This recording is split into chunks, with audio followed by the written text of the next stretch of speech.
ನೀವು ಸಾಧನೆ ಮಾಡಬೇಕು ಅಂತ ಅದರ ಹಿಂದೆ ಹೋದರೆ ಸಾಧನೆ ಆಗೋದಿಲ್ಲ. ಈಗ ಹೆಣ್ಮಕ್ಳಲ್ಲೂ ಕೂಡ ಹೃದಯಾಘಾತ ಹೆಚ್ಚಾಗ್ತಾ ಇದೆ. ಆಸ್ತಿ ಬರುತ್ತೋ ಇಲ್ವೋ, ಕಾಯಿಲೆಗಳು ಮಾತ್ರ ಬಂದೇ ಬರುತ್ತೆ. ನಾಯ್ಸ್ ಪೊಲ್ಯೂಷನ್ನಿಂದ ಕೂಡ ಹಾರ್ಟ್ ಅಟ್ಯಾಕ್ ಆಗುತ್ತೆ. ಅಲ್ಲಿ ಹಾರ್ಟ್ ಅಟ್ಯಾಕ್ ಆಗಿಲ್ಲ, ಕಾರ್ಡಿಯಾಕ್ ಅರೆಸ್ಟ್. ಹೃದಯ ತಾನೇ ಬಲಿಷ್ಠವಾಗಿದೆ, ಅದಕ್ಕೆ ತೊಂದರೆ ಆಗದ ಹಾಗೆ, ಅದು ಹಾಳಾಗ್ದಂಗೆ ನೋಡಿಕೊಂಡ್ರೆ ಸಾಕು. ಕೂತಲ್ಲೇ ಕೂತ್ಕೊಂಡು ಕೆಲಸ ಮಾಡಿದಾಗ ಕಾಲಲ್ಲಿ ರಕ್ತ ಹೆಪ್ಪುಗಟ್ಟಿ ಅವ್ರಿಗೆ ಒಂದು ಪಲ್ಮರಿ ಎಂಬಾಲಿಸಮ್ ಆಗುತ್ತೆ, ಇಲ್ಲ ಹೃದಯಾಘಾತ ಆಗುತ್ತೆ. ಒಂದು ಸಲ ಸ್ಮೋಕ್ ಮಾಡಿದರೆ ಒಂದು ಸಿಗರೇಟ್ಗೆ 6 ದಿನ ಆಯುಸ್ಸು ಕಡಿಮೆ ಆಗುತ್ತೆ.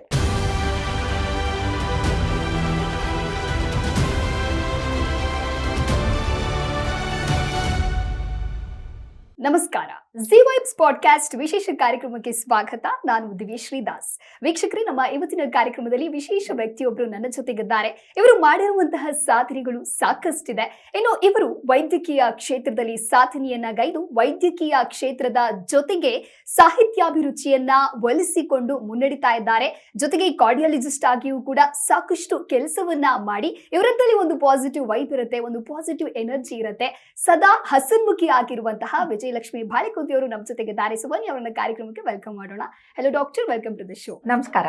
ಮೊದಲನೇದಾಗಿ ಮಾತನಾಡ್ತಾ ಹೋಗೋದಾದ್ರೆ, ನಿಮ್ಮ ಜರ್ನಿ ಹೇಗೆ ಸ್ಟಾರ್ಟ್ ಆಯ್ತು? ಇನ್ನು ವೈದ್ಯ ಆಗಬೇಕು ಅನ್ನುವಂತಹ ಕನಸನ್ನ ನೀವು ಬಾಲ್ಯದಿಂದಲೇ ಕಂಡಿದ್ರ ಹೇಗೆ ಅಂತ ಹೇಳಿ ಮ್ಯಾಮ್? ಇಲ್ಲ, ನಾನು ಆರ್ಕಿಟೆಕ್ಟ್ ಆಗಬೇಕು ಅಂತ ಯೋಚನೆ ಮಾಡಿಕೊಂಡು, ಯಾಕಂದರೆ ಪೇಂಟಿಂಗು ಡ್ರಾಯಿಂಗ್ನಲ್ಲಿ ಭಾಳ ಚೆನ್ನಾಗಿದ್ದೆ. ಪ್ಲ್ಯಾನ್ ಮಾಡಿಬಿಟ್ಟು ಎಲ್ಲವನ್ನೂ ಚೆನ್ನಾಗಿ ಮಾಡಬೇಕು ಅನ್ನೋ ಭಾವನೆಯಲ್ಲಿದ್ದೆ.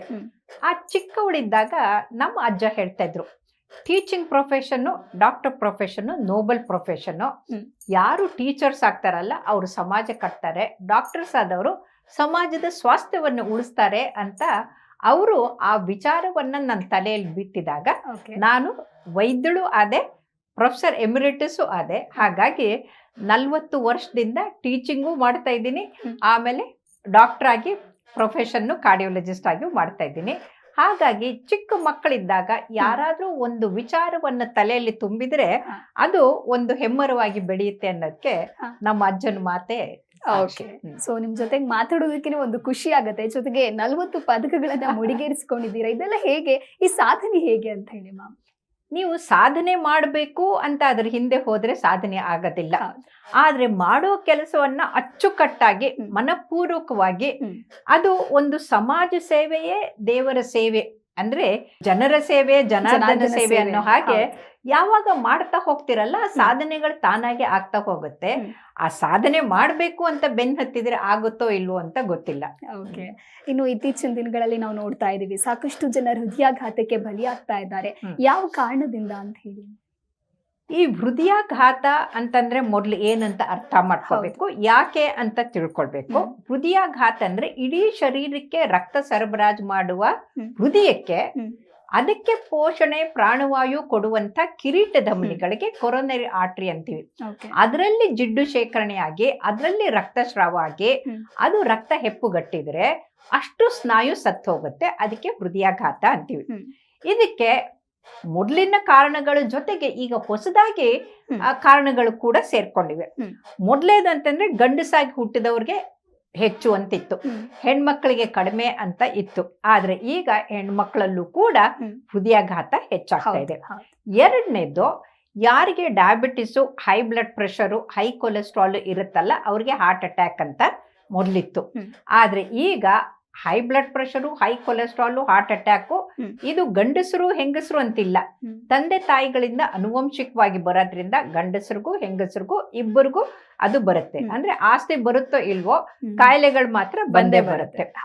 ಇದಕ್ಕಿಂತ ಪ್ರಮುಖವಾಗಿ ಇತ್ತೀಚಿನ ದಿನದಲ್ಲಿ ಯುವಕರು ದಿಢೀರಂತ ಸಾಯ್ತಾ ಇರೋದಕ್ಕೆ ಕಾರಣ ಏನು ಅಂತ ನಾವು ಸಮಾಜದ ಪ್ರತಿಯೊಬ್ಬರು, ತಂದೆ ತಾಯಿಗಳು, ಯುವಕರು ವಿಚಾರ ಮಾಡಲೇಬೇಕಾದಂಥದ್ದು ವಿಚಾರ. ಯಾಕೆ ಅಂತಂದ್ರೆ ಇವತ್ತಿಗೆ ಗೊತ್ತಾಗಿದೆ, ನಾಯ್ಸ್ ಪೊಲ್ಯೂಷನ್ನಿಂದ ಕೂಡ ಹಾರ್ಟ್ ಅಟ್ಯಾಕ್ ಆಗುತ್ತೆ. ನಾಯ್ಸ್ ಪೊಲ್ಯೂಷನ್ ಅಂತಂದ್ರೆ ನೋಡಿ, ನಾವು ಸಂಗೀತ, ಗಟ್ಟಿಮೇಳ ಅಂತಂದ್ರೆ ಮನಸ್ಸು ಸಮಾಧಾನವಾಗಿ ಸಂತೋಷವಾಗಿರುವಂಥದ್ದು.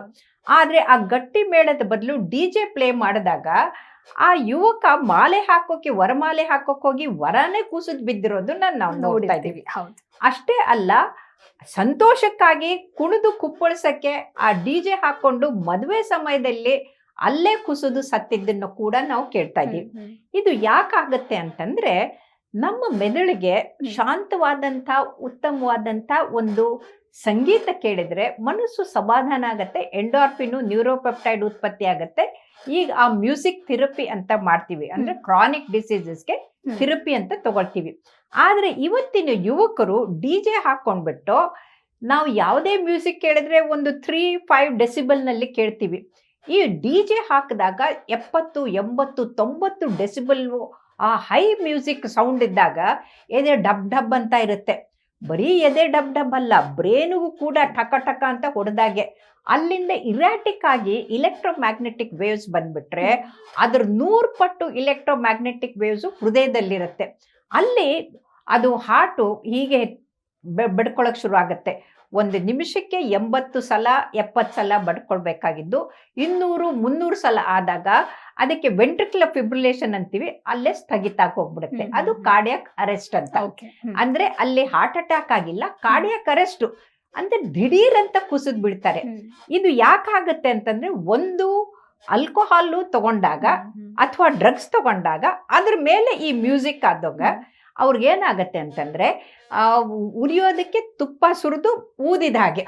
ಸೊ ಈ 3 ಸೇರ್ಕೊಂಡಾಗ ಭಯಂಕರವಾಗಿ ಆ ಸ್ಥಳದಲ್ಲೇ ಕುಸಿದು ಅವರು ಹೋಗ್ತಾ ಇದ್ದಾರೆ.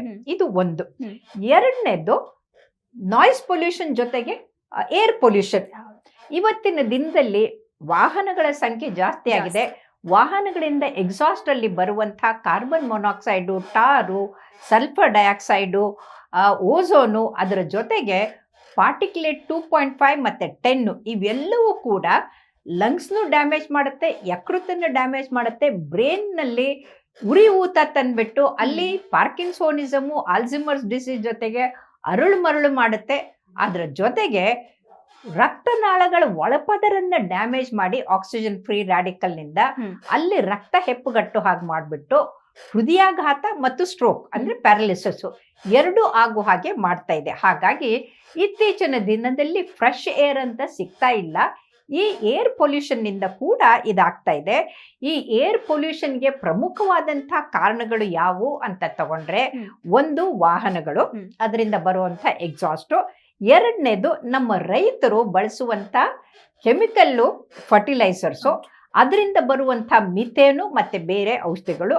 ಮತ್ತೆ ಅವರು ಸ್ಪ್ರೇ ಮಾಡ್ತಾ ಇರುವಂಥ ಪೆಸ್ಟಿಸೈಡ್ ಇದೆಯಲ್ಲ, ಅದು ಸ್ಪ್ರೇ ಮಾಡಿದಾಗ ವಾಯು ಮಾಲಿನ್ಯ ಆಗತ್ತೆ, ಅದು ಕರಗಿದಾಗ ನೀರಿನ ಮಾಲಿನ್ಯ ಆಗತ್ತೆ, ಜೊತೆಗೆ ಭೂಮಿಯಲ್ಲಿ ಹೋದಾಗ ಭೂಮಿ ಕೂಡ ಮಾಲಿನ್ಯ ಆಗತ್ತೆ. ಹಾಗಾಗಿ ಆ ಪೆಸ್ಟಿಸೈಡ್ಗಳನ್ನು ಬಳಸೋದು ವಿಪರೀತ ಜಾಸ್ತಿ ಆಗಿದೆ. ಅದರಿಂದ ಕೂಡ ಹಾರ್ಟ್ ಅಟ್ಯಾಕು ಆಗತ್ತೆ, ಅದ್ರ ಜೊತೆಗೆ ಕ್ಯಾನ್ಸರ್ ಬರೋ ಚಾನ್ಸಸ್ಸು ಕೂಡ ಇರುತ್ತೆ. ಇದರ ಜೊತೆಗೆ ಯಾವಾಗ ಈ ಕಲ್ಲಿದ್ದಲಿಂದ ಬಳಸ್ಕೊಂಡು ಇಲೆಕ್ಟ್ರಿಸಿಟಿಯನ್ನು ಉತ್ಪಾದನೆ ಮಾಡ್ತಾರಲ್ಲ, ಅಲ್ಲಿ ಬರುವಂಥ ಹೊಗೆ, ಆಮೇಲೆ ಫ್ಯಾಕ್ಟ್ರಿಗಳಿಂದ ಬರುವಂಥ ಹೊಗೆ, ಇವೆಲ್ಲವೂ ಕೂಡ ಪೊಲ್ಯೂಷನನ್ನು ಜಾಸ್ತಿ ಮಾಡ್ತಾ ಇದೆ. ಇದರ ಜೊತೆಗೆ ಏನಾಗಿದೆ ಅಂತಂದರೆ, ಇವತ್ತಿನ ದಿನದಲ್ಲಿ ಸಿಗರೇಟ್ ಸೇದೋದು ಜಾಸ್ತಿ ಆಗ್ಬಿಟ್ಟಿದೆ. ಬರೀ ಸಿಗರೇಟ್ ಒಂದೇ ಅಲ್ಲ, ಅದರಿಂದ ಗ್ರಾಜ್ಯುಯೇಟ್ ಆಗಿಬಿಟ್ಟು ಗಾಂಜಾಗಳನ್ನು ಸೇದಕ್ಕೆ ಶುರು ಮಾಡಿದ್ದಾರೆ, ಡ್ರಗ್ಸ್ ತಗೊಳಕ್ಕೆ ಶುರು ಮಾಡಿದ್ದಾರೆ. ಇವತ್ತು ಯುವಕರಿಗೆ ದಿಢೀರಂತ ಹೃದಯಾಘಾತ ಆಗಿ ಸಾಯೋಕ್ಕೆ ಪ್ರಮುಖವಾದಂಥ ಕಾರಣಗಳಂದರೆ ಅವ್ರು ತಗೊಳ್ತಾ ಇರುವಂಥ ಡ್ರಗ್ಸು, ಜೊತೆಗೆ ಸ್ಮೋಕಿಂಗು, ಜೊತೆಗೆ ನಾನ್ ವೆಜಿಟೇರಿಯನ್ನು, ಅದರ ಜೊತೆಗೆ ಅವರು ಬಳಸ್ತಾ ಇರುವಂಥ ರಾಂಗ್ ಹ್ಯಾಬಿಟ್ಗಳು. ರಾತ್ರಿ ಎಲ್ಲ ಮಲಗದೆ ಪಾರ್ಟಿ ಮಾಡ್ತಾರೆ, ಬೆಳಗ್ಗೆ ಎದ್ದಾಗ ಅವ್ರಿಗೂ ಹ್ಯಾಂಗ್ ಓವರ್ ಆಗುತ್ತೆ. ಒಂದು ಕುಡಿಯೋದ್ರಿಂದ ಹಾರ್ಟ್ ಅಟ್ಯಾಕ್ ಜಾಸ್ತಿ ಆಗುತ್ತೆ, ಸ್ಮೋಕಿಂಗ್ ಇಂದನೂ ಕೂಡ ಆಗತ್ತೆ, ಈ ಡ್ರಗ್ಸ್ ಇಂದ ಗ್ಯಾರಂಟಿ ಹೃದಯಾಘಾತ ಆಗೇ ಆಗತ್ತೆ. ಹಾಗಾಗಿ ಇತ್ತೀಚಿನ ದಿನದಲ್ಲಿ ಯುವಕರು ವಿಲಾಸೀಕರಣಕ್ಕೆ ಹೋಗ್ಬಿಟ್ಟು ಆಲ್ಸೀಕರಣದಿಂದ ಒಂದು ಸ್ಥೂಲಕಾಯ ಆಗ್ತಾ ಇದ್ದಾರೆ. ಅದ್ರ ಜೊತೆಗೆ ಅವರು ದುರಭ್ಯಾಸಕ್ಕೆ ತುತ್ತಾಗ್ಬಿಟ್ಟು ಹೃದಯಾಘಾತಕ್ಕೆ ತುತ್ತಾಗ್ತಾ ಇದ್ದಾರೆ.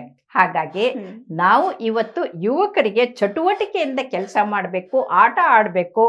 ಎಷ್ಟು ಚಟುವಟಿಕೆಯಿಂದ ಇರ್ತಾರೋ ಅಷ್ಟು ಒಳ್ಳೆಯದು ಅಂತ ಹೇಳ್ಬೋದು.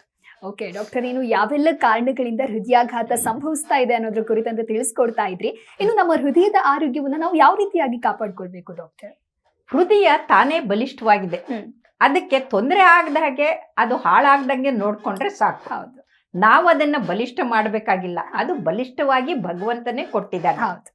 ಸೊ ಅದು ಹಾಳಾಗಬಾರ್ದು ಅಂದ್ರೆ 5 ಎಸ್ಗಳನ್ನ ನೆನ್ಪಿಟ್ಕೊಳ್ಬೇಕು. ಒಂದು ಸ್ಲೀಪ್ಲೆಸ್ನೆಸ್, ನಿದ್ರೆ ಕಡಿಮೆ ಮಾಡಿ 3 ಗಂಟೆಗಿಂತಲೂ ಕಡಿಮೆ ನಿದ್ರೆ ಮಾಡಿದ್ರೆ ಹಾರ್ಟ್ ಅಟ್ಯಾಕ್ ಕಟ್ಟಿಟ್ಟ ಬುಟ್ಟಿ. ಇವತ್ತು ಸ್ಕ್ರೀನ್ ಟೈಮು ಜಾಸ್ತಿ ಆಗ್ತಾ ಇದೆ. ಯುವಕರು ಒಂದು ವಿಡಿಯೋ ಗೇಮ್ ಆಡ್ತಾ ಇರ್ತಾರೆ, ಇಲ್ಲ ಮೊಬೈಲ್ನಲ್ಲಿ ಇರ್ತಾರೆ, ಇಲ್ಲ ಲ್ಯಾಪ್ಟಾಪಲ್ಲಿ ಇರ್ತಾರೆ, ರಾತ್ರಿ ಎಲ್ಲ ಇದ್ರಲ್ಲ. ಸೊ ಹಾಗಾಗಿ ಈಗ ಮಾಡಿರೋ ಸಮೀಕ್ಷೆ ಪ್ರಕಾರ 65% ಯುವಕರು ಮಲಗ್ತಾನೆ ಇಲ್ಲ, ಮೊಬೈಲಲ್ಲೇ ಟೈಮು ಕಳೀತಾ ಇದ್ದಾರೆ. ಹಾಗಾಗಿ ಒಂದು ಸ್ಲೀಪ್ಲೆಸ್ನೆಸ್ಸು. ಎರಡನೇದು ಸೆಡೆಂಟ್ರಿ ಹ್ಯಾಬಿಟ್, ಅಂದರೆ ಆಲಸಿಗಳಾಗಿ ಕೂತಲ್ಲೇ ಕೂತ್ಕೊಂಡು ಕೆಲಸ ಮಾಡೋದು. ಯಾವಾಗ 3 ಗಂಟೆಗಿಂತ ಜಾಸ್ತಿ ಒಂದು ಕಡೆಗೆ ಕೂತ್ಕೊಂಡೇ ಕೆಲಸ ಮಾಡ್ತಾರಲ್ಲ, ಆವಾಗ ಕಾಲಿಂದು ಸ್ನಾಯುಗಳು ಅಂದರೆ ಕಾಫ್ ಮಸಲ್ನ ಪೆರಿಫರಲ್ ಹಾರ್ಟ್ ಅಂತೀವಿ, ಅದು ಓಡಾಡ್ತಾ ಇದ್ದಷ್ಟು ಅಲ್ಲಿ ಪಂಪ್ ಜಾಸ್ತಿ ಆಗತ್ತೆ, ರಕ್ತ ವಾಪಸ್ ಬರುತ್ತೆ, ಅಶುದ್ಧ ರಕ್ತ ಅದು ಶುದ್ಧೀಕರಣಗೊಂಡು ಎಡಗಡೆ ಹೋಗುತ್ತೆ. ಕೂತಲ್ಲೇ ಕೂತ್ಕೊಂಡು ಕೆಲಸ ಮಾಡಿದಾಗ ಕಾಲಲ್ಲಿ ರಕ್ತ ಹೆಪ್ಪುಗಟ್ಟಿ ಅವ್ರಿಗೆ ಒಂದು ಪಲ್ಮರಿ ಎಂಬಾಲಿಸಮ್ ಆಗುತ್ತೆ, ಇಲ್ಲ ಹೃದಯಾಘಾತ ಆಗುತ್ತೆ. ಹಾಗಾಗಿ ಕೂತಲ್ಲೇ ಕೂತ್ಕೊಳ್ಳೋದು ಅದು ಆರೋಗ್ಯಕ್ಕೆ ಒಳ್ಳೇದಲ್ಲ. ಕೌಚ್ ಬೇಬಿಗಳ ಥರ ಆಗ್ಬಿಟ್ಟು ಸೋಫಾ ಮೇಲೆ ಕೂತ್ಕೊಂಡು ಆರಾಮಾಗಿ ಇದ್ರೆ ಅದು ಹೃದಯಾಘಾತಕ್ಕೆ ಕಾರಣ ಆಗತ್ತೆ. ಮೂರನೇದು ಸ್ಮೋಕಿಂಗ್. ಈ smoking single important preventable cause of heart attack ಅಂತ. ಒಂದು ಸಲ ಸ್ಮೋಕ್ ಮಾಡಿದ್ರೆ 1 ಸಿಗರೇಟ್ಗೆ 6 ದಿನ ಆಯುಸ್ಸು ಕಡಿಮೆ ಆಗುತ್ತೆ. ಸೊ ಹಾಗಾಗಿ ಆ ಸಿಗರೇಟ್ನಲ್ಲಿರೋ 1 ಮಿಲಿಗ್ರಾಮ್ ನಿಕೋಟಿನನ್ನು ನೀವು ಇಂಜೆಕ್ಟ್ ಮಾಡಿಕೊಂಡ್ರೆ ಇನ್ಸ್ಟಂಟೇನಿಯಸ್ ಡೆತ್, ಅಂದರೆ ಸೈನೈಡ್ಗಿಂತಲೂ ಭಯಂಕರವಾದಂಥ ವಿಷ ಈ ನಿಕೋಟಿನು. ಆದರೆ ಸ್ಮೋಕಿಂಗ್ ಮಾಡೋರು ನಿಧಾನವಾಗಿ ಮಾಡೋದ್ರಿಂದ ಅವರು ಮುಂದೆ ಒಂದು 10-15 ವರ್ಷಕ್ಕೆ ಸಾಯ್ತಾರೆ. ಈ ತಂಬಾಕನ್ನ ಬರೀ ಸ್ಮೋಕಿಂಗ್ ಒಂದೇ ಅಲ್ಲ, ಅವರು ಗುಟ್ಕಾನಲ್ಲಿ, ಪಾನ್ ಪರಾಗ್ನಲ್ಲಿ ಯಾವ ಥರ ತಗೊಂಡ್ರು ಕೂಡ ಒಂದು ಹಾರ್ಟ್ ಅಟ್ಯಾಕ್ ಆಗುತ್ತೆ, ಇಲ್ಲ ಕ್ಯಾನ್ಸರ್ ಆಗುತ್ತೆ. ಎರಡರಲ್ಲಿ ಒಂದು ಕಟ್ಟಿಟ್ಟ ಬುತ್ತಿ. ಇನ್ನು 4ನೇದು ಅಂತಂದರೆ ಸ್ಟ್ರೆಸ್. ವಿಪರೀತ ಸ್ಟ್ರೆಸ್ ಮಾಡ್ಕೊಳ್ತಾ ಇದ್ದಾರೆ. ಒಂದು ಕಾಲಕ್ಕೆ ನಾವು ಭಗವಂತನನ್ನು ನೆನೆಸ್ಕೊಂಡು ಏನೇ ಕಷ್ಟ ಬಂದರೂ ಬಂದದ್ದೆಲ್ಲ ಬರಲಿ, ಭಗವಂತನ ದಯೆ ಇರಲಿ ಅಂತ ಆರಾಮಾಗಿ ತಮ್ಮ ಕೆಲಸವನ್ನು ಮಾಡಿಕೊಂಡು ಆರಾಮಾಗಿ ಇರ್ತಾಯಿದ್ರು, ಚಿಂತೆ ಬಿಟ್ಟು ನಿಶ್ಚಿಂತೆಯಾಗಿರ್ತಾಯಿದ್ರು. ಆದರೆ ಇವತ್ತು ಎಲ್ಲರೂ ಕೂಡ ದಿಢೀರಂತ ಸಂಪಾದನೆ ಮಾಡಬೇಕು, ದಿಢೀರಂತ ಪ್ರಮೋಷನ್ ಆಗಬೇಕು, ದಿಢೀರಂತ ಮುಂದೆ ಹೋಗಬೇಕು ಅಂತ ಇರೋದ್ರಿಂದ ಅವ್ರಿಗೆ ಏನಾಗ್ತಾ ಇದೆ ಅಂತಂದರೆ ಸ್ಟ್ರೆಸ್ ಜಾಸ್ತಿ ಆಗ್ತಾ ಇದೆ. ಈ ಸ್ಟ್ರೆಸ್ಸಲ್ಲಿ 3 ಥರ ಇದೆ. ಒಂದು eustress, distress. Eustress ಅಂತಂದರೆ, ಈಗ ನೀವು ನನ್ನ ಪಾಡ್ಕಾಸ್ಟಲ್ಲಿ ಇಂಟರ್ವ್ಯೂ ಮಾಡಬೇಕು, ನೀವು ರೆಡಿ ಮಾಡ್ಕೊಂಡು ಬಂದಿದ್ದೀರಿ, ಏನು ಪ್ರಶ್ನೆ ಕೇಳಬೇಕು ಏನು ಅಂತ, ಅದು ಯು ಸ್ಟ್ರೆಸ್ಸು. ಆದರೆ ನೀವು ರೆಡಿ ಆಗದೆ ಬಂದ್ಬಿಟ್ಟು ಇಲ್ಲಿ ಬಂದಾಗ ಏನು ಕೇಳಬೇಕು ಅಂತಂದಾಗ ಸರಿ ಆಗುತ್ತೋ ಇಲ್ಲೋ ಅಂತ ಚಿಂತೆ ಮಾಡಿದ್ರೆ ಅದು ಸ್ಟ್ರೆಸ್ ಆಗುತ್ತೆ. ಇನ್ನು ಡಿಸ್ಟ್ರೆಸ್ ಅಂದರೆ ನೀವು ಎಲ್ಲ ರೆಡಿ ಆಗಿದೆ, ಬರಬೇಕಾದವ್ರು ಬಂದಿಲ್ಲ, ಏನು ಮಾಡೋದು ಗೊತ್ತಾಗೋದಿಲ್ಲ. ಇದಕ್ಕಿಂತ ಭಯಂಕರ ಅಂದ್ರೆ ನಮಗೆ ಬೇಕಾದವರು, ಪ್ರೀತಿಯವರು, ಕುಟುಂಬದವರು ಯಾರಾದರೂ ಸತ್ತರೆ, ಅವರು ತೀರ್ಕೊಂಡಾಗ ನಮಗೆ ಆತಂಕ ಆಗುತ್ತೆ. ಈ ಥರ ಆದಾಗ ನಾವು ಪರಮಾತ್ಮ ನೀನೇ ಅಂತ ಅನ್ನೋದನ್ನ ಕಲಿಬೇಕು. ಇಲ್ಲಂದ್ರೆ ನಾವೇ ಅಂತ ಹೋದರೆ ಆತಂಕ ಹೆಚ್ಚಾಗುತ್ತೆ. ಸೊ ಹಾಗಾಗಿ ಈ ಸ್ಟ್ರೆಸ್ಸು ಕೂಡ ಆರೋಗ್ಯಕ್ಕೆ ಒಳ್ಳೇದಲ್ಲ. ಇದರ ಜೊತೆಗೆ 5ನೇದು ಅಂದರೆ ಸ್ಪಿರಿಟ್. ಇವತ್ತಿಗೆ ಏನಾಗಿದೆ ಅಂತಂದರೆ, ನಾವು ಮೊದಲು ಪರಮಾತ್ಮ ಸರ್ವವ್ಯಾಪಿ ಅಂತ ಇದ್ವಿ, ಆದರೆ ಇವತ್ತು ಹೊಟ್ಟೆಯಲ್ಲಿ ಹೋಗುವಂಥ ಗುಂಡು ಸರ್ವವ್ಯಾಪಿ ಆಗಿ ಹೋಗ್ಬಿಟ್ಟಿದೆ. ಯುವಕರಲ್ಲಿ, ಆದರೂ ಕಾಲೇಜ್ನಲ್ಲಿ ಇವತ್ತಿನ ಸರ್ವೆ ಪ್ರಕಾರ 100ಕ್ಕೆ 28 ಯುವಕರು ಕುಡಿಯೋದನ್ನು ಪ್ರಾರಂಭ ಮಾಡ್ತಾ ಇದ್ದಾರೆ ಅಂತ ಗೊತ್ತಾಗಿದೆ. ಈ ಕುಡಿತದಿಂದ ಒಂದು ಲಿವರ್ ಡ್ಯಾಮೇಜ್ ಆಗುತ್ತೆ, 2 ಹೊಟ್ಟೆ ಡ್ಯಾಮೇಜ್ ಆಗುತ್ತೆ, ಅದ್ರ ಜೊತೆಗೆ ಹೃದಯಾಘಾತ, ಅದರಲ್ಲೂ ಕೂಡ ಹೃದಯದ ಸ್ನಾಯು ಕೂಡ ಡ್ಯಾಮೇಜ್ ಆಗಿ ಕಾರ್ಡಿಯೋಮಯೋಪತಿ ಆಗತ್ತೆ. ಅದ್ರ ಜೊತೆಗೆ ಪ್ರತಿ ಸಲ ಕುಡಿದಾಗ ಬ್ರೇನಿಂದ 8ರಿಂದ 10 ಸಾವಿರ ಬ್ರೇನ್ ಸೆಲ್ಸು ಸತ್ತೋಗುತ್ತೆ. ಹಾಗಾಗಿ ಈ ಕುಡಿತ ಇದೆಯಲ್ಲ, ಅದು ಕೂಡ ಭಯಂಕರವಾಗಿ ನಮ್ಮ ಹೃದಯ ಮತ್ತೆ ಮೆದುಳು, ಹೊಟ್ಟೆ ಮತ್ತೆ ಯಕೃತ ಎಲ್ಲವನ್ನೂ ಡ್ಯಾಮೇಜ್ ಮಾಡೋದು ಆ ಒಂದು ಸ್ಪಿರಿಟ್ ಅಥವಾ ಆಲ್ಕೋಹಾಲ್ ಅಂತ ಹೇಳ್ಬೋದು. ಹಾಗಾಗಿ ಇವತ್ತು ಯುವಕರು ತಿಳ್ಕೊಳ್ಬೇಕು, ಋಗ್ವೇದದಲ್ಲಿ ಪಂಚಮಹಾಪಾತಕ ಅಂತಂದ್ರೆ ಅತ್ಯಂತ ಭಯಂಕರ ಪಾಪದ ಕೆಲಸಗಳಲ್ಲಿ ಒಂದು ಅಂತಂದ್ರೆ ಸ್ಪಿರಿಟ್. ಈ ಸ್ಪಿರಿಟ್ಟು ಅಥವಾ ಏನಂತೀರ ನೀವು ಆಲ್ಕೋಹಾಲು, ಹಾ. ಆ ಆಲ್ಕೋಹಾಲನ್ನ ತಗೊಳ್ಳದೆ ಇರೋದು ವಾಸಿ.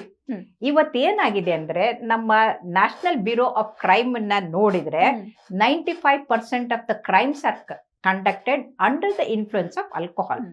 ಆಲ್ಕೋಹಾಲ್ ಕುಡಿದಾಗ ಅವ್ರಿಗೆ ಪ್ರಜ್ಞೆ ಹೊಟ್ಟೋಗತ್ತೆ, ಸರಿ ತಪ್ಪಿದ ವಿವೇಚನೆ ಹೊಟ್ಗುತ್ತೆ, ತಾನು ಏನ್ ಮಾಡ್ತಾ ಇದ್ದೀನಿ ಅಂತ ಗೊತ್ತಿರಲ್ಲ, ಎಲ್ಲಿ ಯಾರ ಮನೆಗೆ ಹೋಗಿದ್ದೀನಿ ಅನ್ನೋದು ಗೊತ್ತಾಗೋದಿಲ್ಲ, ಯಾರ್ದೋ ಕಡೆಗೆ ಹೋಗಿ HIV ಏಡ್ಸ್ ತಗೊಂಡ್ ಬರ್ತಾ ಇದ್ದಾರೆ, ಸೆಕ್ಷುಯಲಿ ಟ್ರಾನ್ಸ್ಮಿಟೆಡ್ ಡಿಸೀಸ್ ತಗೊಂಡ್ ಬರ್ತಾ ಇದ್ದಾರೆ, ಅದರ ಜೊತೆಗೆ ಹೃದಯಾಘಾತದಿಂದ ಕೂಡ ಸಾಯ್ತಾ ಇದ್ದಾರೆ. ಆಮೇಲೆ ಸ್ಯಾಟರ್ಡೆ ನೈಟ್ ಸಿಂಡ್ರೋಮ್ ಅಂತಿದೆ, ರಾತ್ರಿ ಎಲ್ಲ ಬಿಂಜು ಡ್ರಿಂಕಿಂಗ್ ಮಾಡಿದ್ರೆ ಮಾರನೇ ದಿನ ಏಳದೇ ಇಲ್ಲ, ಬಿದ್ದವರು ಏಳದೇ ಇಲ್ಲ, ಮಲ್ಕೊಂಡವರು ಏಳಲಿಲ್ಲ ಅಂತ. ಇದು ಬರೀ ಗಂಡಸರಲ್ಲ, ಹೆಣ್ಮಕ್ಳಲ್ಲೂ ಕೂಡ ಹೆಚ್ಚಾಗ್ತಾ ಇದೆ. ಗಂಡಸರಿಗಿಂತಲೂ ಹೆಣ್ಮಕ್ಳಿಗೆ ಇದರಿಂದ ಡ್ಯಾಮೇಜು ಜಾಸ್ತಿ ಆಗತ್ತೆ ಅಂತ. ಇವತ್ತಿಗೆ ಯುವತಿಯರಲ್ಲಿ ಹೃದಯಾಘಾತ ಹೆಚ್ಚಾಗಕ್ಕೆ ಕಾರಣ ಏನಂದ್ರೆ, ಗಂಡಸರಿಗಿಂತಲೂ ನಾವೇನು ಕಡಿಮೆ ಅಂತ ಅವ್ರ ಹಾಗೆ ಕುಡಿಯೋದು, ಸೇದೋದು, ತಿನ್ನೋದು ಮಾಡ್ತಾ ಇರೋದ್ರಿಂದ, ಅವ್ರ ಜೊತೆಗೆ ಇವರು ಪಾರ್ಟಿ ಮಾಡ್ತಾ ಇರೋದ್ರಿಂದ ಇವರು ಕೂಡ ಹೃದಯಾಘಾತಕ್ಕೆ ತುತ್ತಾಗ್ತಾ ಇದ್ದಾರೆ. ಒಂದು ನೆನ್ಪಿಟ್ಕೊಳ್ಬೇಕು, ಗಂಡಸರು ಕುಡಿದ್ರೆ ಸೇದಿದ್ರೆ ಅವ್ರಿಗೆ ಡ್ಯಾಮೇಜ್ ಆಗತ್ತೆ, ಆದ್ರೆ ಹೆಣ್ಣು ಮಕ್ಕಳು ಮಾಡಿದ್ದೆ ಆದ್ರೆ ಅವ್ರಿಗೆ ಹುಟ್ಟು ಮಗು ಕೂಡ ಡ್ಯಾಮೇಜ್ ಆಗತ್ತೆ, ತಾಯಿಯ ಗರ್ಭದಲ್ಲಿರುವ ಭ್ರೂಣ ಡ್ಯಾಮೇಜ್ ಆಗತ್ತೆ. ಸ್ಮೋಕಿಂಗ್ ಮಾಡಿದ್ರೆ ಬಾಲ್ಟಿಮೋರ್ ಸ್ಟಡಿ ಪ್ರಕಾರ ಗೊತ್ತಾಗಿದೆ, ಹೃದಯದ ಬಲಭಾಗದಲ್ಲಿ ಡ್ಯಾಮೇಜ್ ಆಗ್ಬಿಟ್ಟು ಅದು ಚಿಕ್ಕದಾಗ್ಬಿಟ್ಟು ಆ ಮಗು ಉಳಿಯಕ್ಕಾಗೋದಿಲ್ಲ, ಒಂದು ಅಬಾರ್ಟ್ ಆಗತ್ತೆ ಅಥವಾ ಹುಟ್ಟಿದ ಮೇಲೆ ಅದಕ್ಕೆ ಶಸ್ತ್ರಚಿಕಿತ್ಸೆ ಮಾಡಬೇಕಾಗತ್ತೆ. ಎರಡನೇದು ಫೀಟಲ್ ಆಲ್ಕೋಹಾಲಿಕ್ ಸಿಂಡ್ರೋಮ್ ಅಂತ, ಆ ಮಗುವಿನ ಮುಖ ವಿಕಾರವಾಗತ್ತೆ, ಮೆದುಳು ಸರಿ ಬೆಳೆಯೋದಿಲ್ಲ, ಅದು ಕ್ರಿಮಿನಲ್ ಆಗಿ ಹುಟ್ಟುತ್ತೆ. ಹಾಗಾಗಿ ಅದ್ರ ಜೊತೆಗೆ ಒಳಗಡೆಗೆ ಪಾರ್ಟಿಷನ್ ಇರುತ್ತಲ್ಲ, ಸೆಪ್ಟಮ್ನಲ್ಲಿ ರಂಧ್ರ ಆಗಿ ಹೃದಯದಲ್ಲಿ ರಂಧ್ರದ ಮುಖಾಂತರ ಮಗು ಹುಟ್ಟುತ್ತೆ.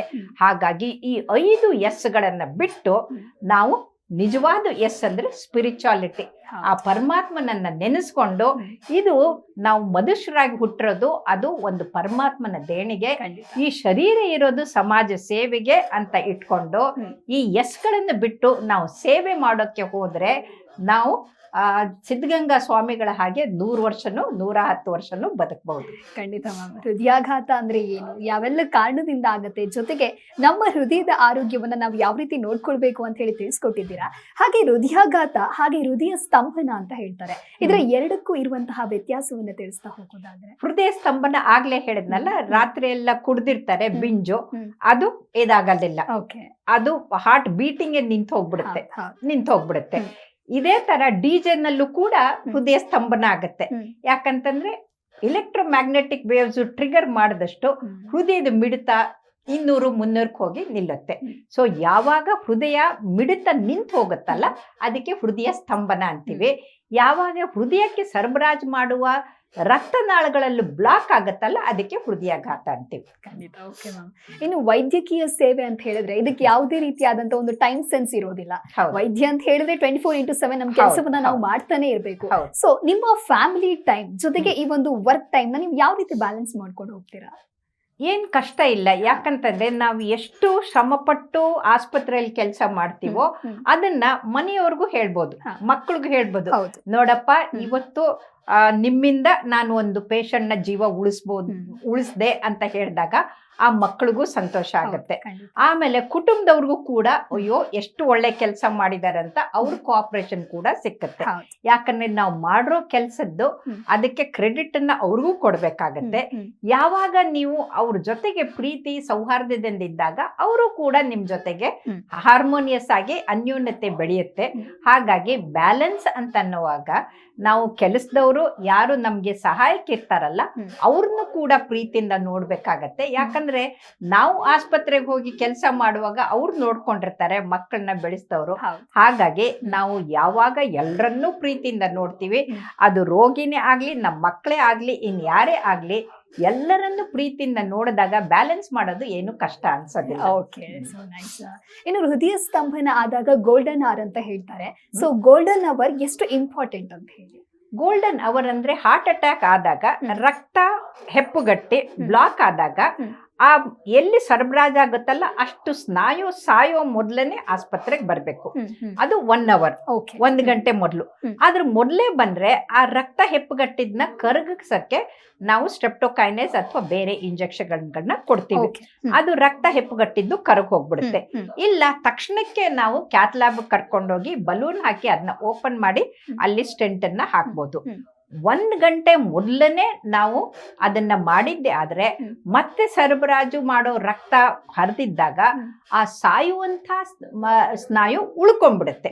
ಇದಕ್ಕೆ ಗೋಲ್ಡನ್ ಅವರ್ ಅಂತೀವಿ. ಅಂದ್ರೆ ಆ 1 ಗಂಟೆ ಬಹಳ ಮುಖ್ಯ. Every minute is a muscle ಅಂತ. ಅಂದ್ರೆ ಒಂದು ಮನೆಗೆ ಬೆಂಕಿ ಹತ್ತಿದಾಗ ನೀವು ಎಷ್ಟು ಬೇಗನೆ ಅದನ್ನ ಆರಿಸ್ತೀರೋ ಅಷ್ಟು ಆಸ್ತಿ ಉಳ್ಕೊಳ್ಳುತ್ತೆ. ಅದೇ ತರ ಹೃದಯಕ್ಕೆ ಈ ಹೃದಯಾಘಾತ ಆದಾಗ ನಾವು ಎಷ್ಟು ಬೇಗನೆ ಟ್ರೀಟ್ಮೆಂಟ್ ಕೊಡ್ತೀವೋ ಅಷ್ಟು ಅದು ಉಳ್ಕೊಳ್ಳುತ್ತೆ.